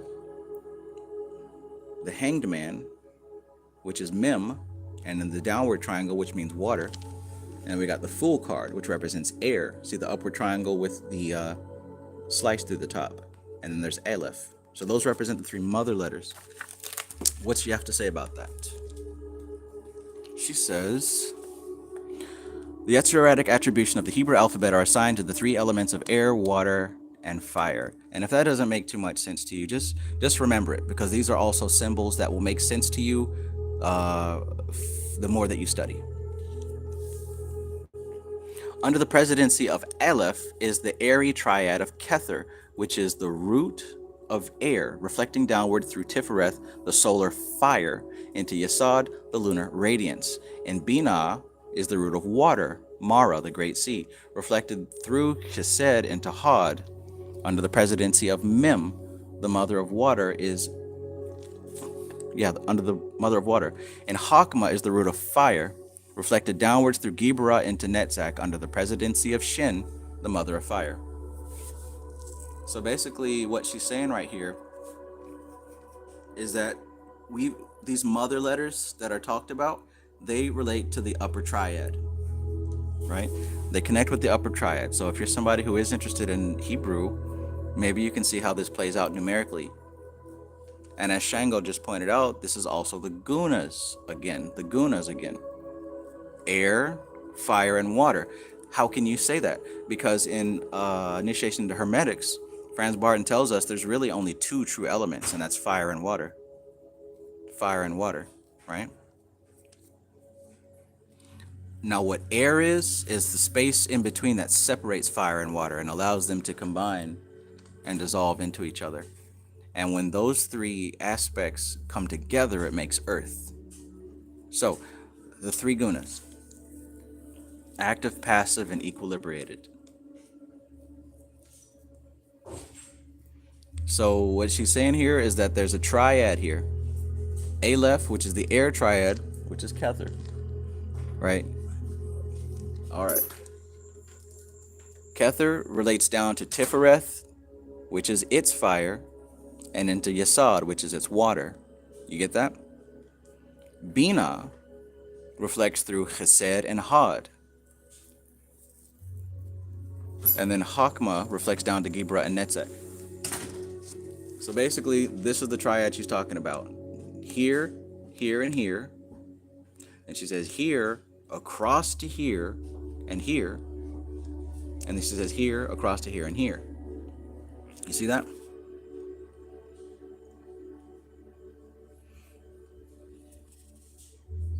So you may have heard, especially in this book, that she's mentioned that Had has a secret connection to Chesed. She talked about a lagoon that was connected to the sea in a secret channel. And when the tide rises and falls and pulls on that sea, it also pulls on that lagoon. The hidden channel is Tifereth. Okay? Like we've been saying, the higher self.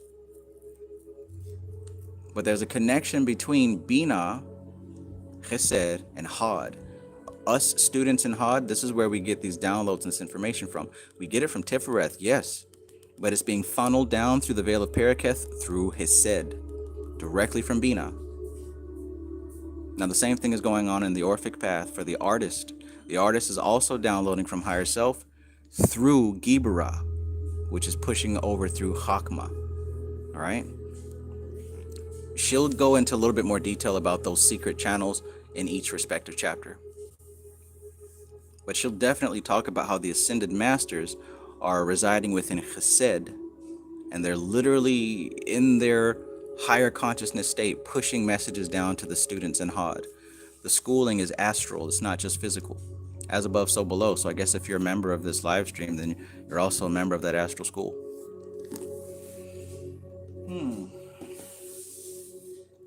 Check. Does that make sense, you guys?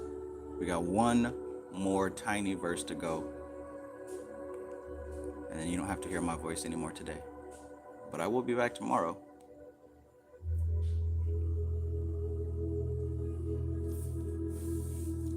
Like the crack of the whip, I snap, attack, front to back, in this game called rap. He was aggressive with that verse for no reason. I will attack, and you don't want that.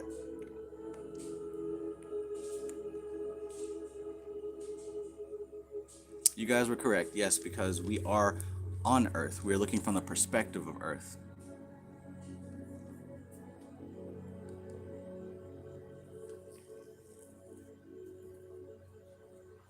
Twilight Sun, Shaman of Lilith says, it's easy to see who's real when you actually want to know and not be entertained. Respect, bro. Yes. Respect to you as well for actually wanting to know and not just be entertained. Lance Benefield says, so Trav, you said your girlfriend couldn't understand that breakdown. Well, we've also got to understand that a lot of things are actually emotional and not logical. We're emotional creatures, not logical creatures. So oftentimes when we have blockages, it's an emotional blockage, right? If you procrastinate, it's not logical, it's emotional. Again, like I said, it's the unconscious mind with a good intention, but it's being expressed in a bad way. So sometimes you can't break things down logically to some people.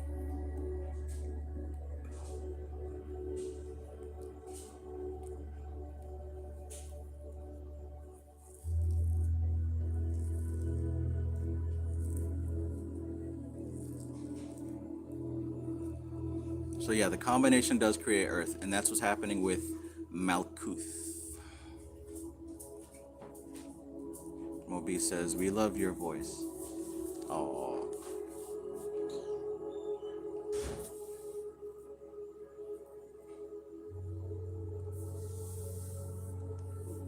Society Eject says, me and you be having one-on-one classes in the astral when I listen to you at night going to sleep. Maybe that's why I keep waking up so tired.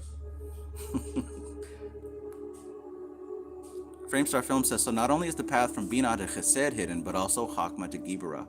Yes, because remember, there's this whole thing is about patterns, reflections, repetition, and recurring symbols.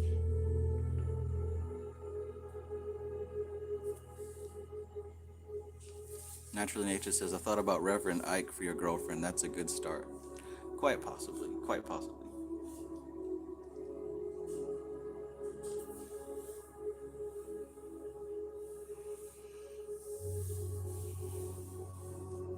Twilight Sun Shaman of Lilith says, I would go so far as to say we've agreed upon logic. We create the rules.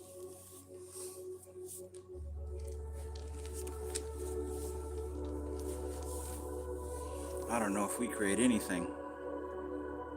We just facilitate that which our unconscious mind gives us. It's not totally helpless, though. Not totally helpless.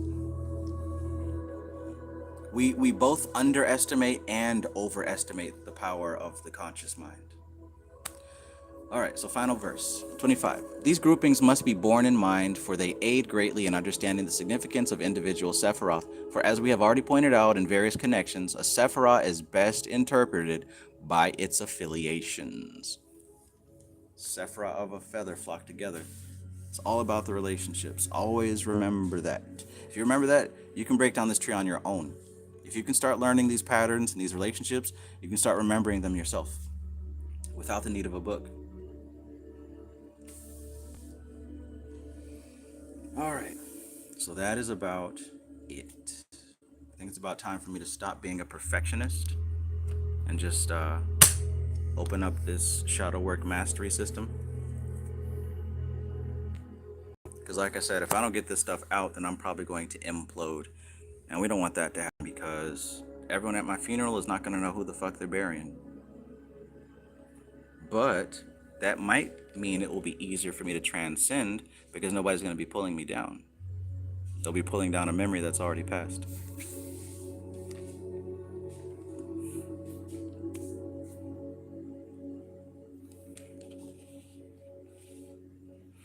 All right, so just so you know, as a heads up, I'll be doing an early bird special for all of you guys who've been waiting. I'm going to release the course very, very soon, probably within the next 2 or 3 days.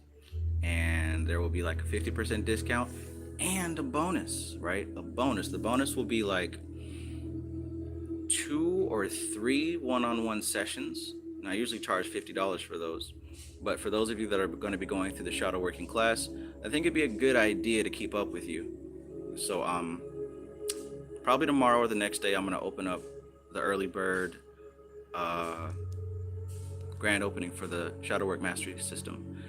And that will include like 3 sessions of one-on-one, so that we can track your progress and you don't feel like you're just thrown into a course not knowing what to do. I mean, it's going to be self-explanatory, but it's also nice to have a little bit of guidance. So if you're interested in that, get ready, because it's coming. I got a couple meditations in there. I got a couple of book recommendations that I haven't shared on the YouTube. And there's a lot of stuff regarding how to safely access this unconscious mind and have it become your friend. I mean, it's already your friend, but it's a lot like Bobby Hemmett put it nicely. He talked about the archangels. He said that these archangels, before you become awake, they're like parents, right? They're like parents, and they're over you, guiding you, taking you where you need to go, punishing you when you're not listening. But when you mature in spirit, when you start actually learning how to work this stuff, they stop being your parents and they become your servants. Same thing with the unconscious mind. Until you learn how to recognize it and channel it appropriately, it is driving you, and you're along for the ride.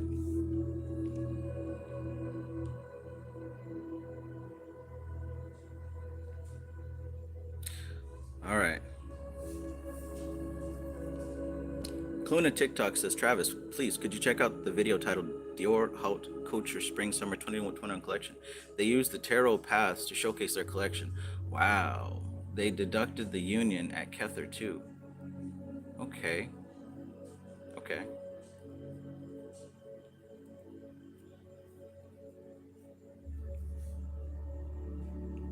Dior Haute Couture Spring.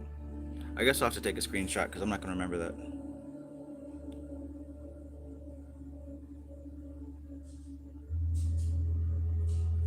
Yeah, I'll screenshot that because I'm not going to remember that title. Can't nobody do me like Jesus. Remember, kids, can't nobody do you like Jesus. Like hot fudge sundaes? Have you tried the lasagna? It's my favorite. Did you catch the game last night? How's the weather out there? Is it still hot?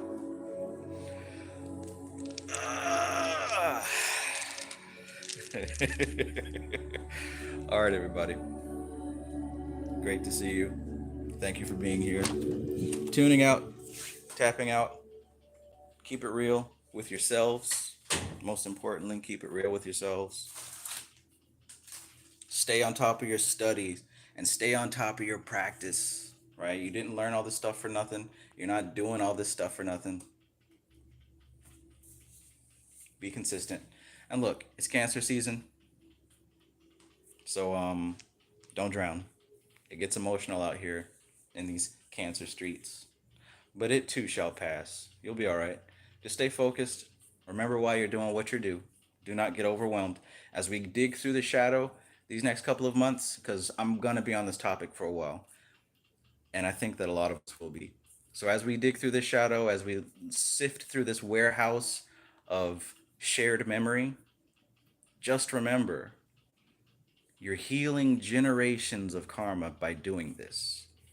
Many people came before you and didn't touch this. They were too afraid to go into this dark area.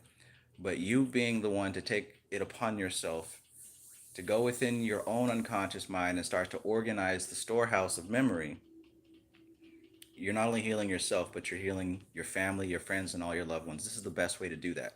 Not by trying to teach them about white Jesus and all this other stuff. You help them by healing yourself, right? Because it trickles outwards. Consciousness expands, right? Consciousness expands, but pain and suffering contracts.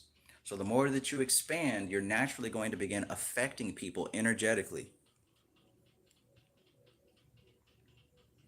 Living in the Zone says, don't shoot anyone over too much mayo either, right? It's getting crazy out here with these Subway sandwiches. Make your own, right? But you get it. You get it. Thank you guys for being here. Thank you for being here. I'm grateful. Tomorrow night, we're going to do this again. And then Thursday, we will not. And then Friday and Saturday, probably going to crack open that secret gold book again. So if you're interested in that, go ahead and become a member of my channel. But other than that, see you tomorrow night. Same Dion Fortune time, same mystical Qabalah place. This is TK Trav, aka Travis Magus, here with LVX777. I love you guys. Peace.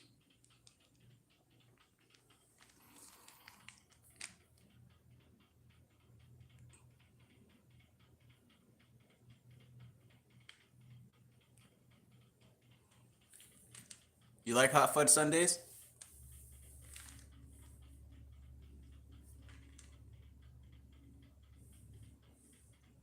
You should try the lasagna. It's my favorite. Give me that.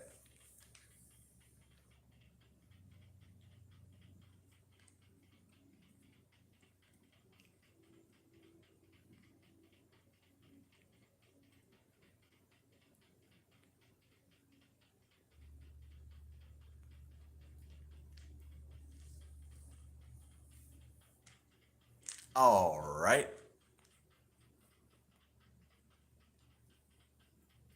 Would you like some extra mayonnaise? All right.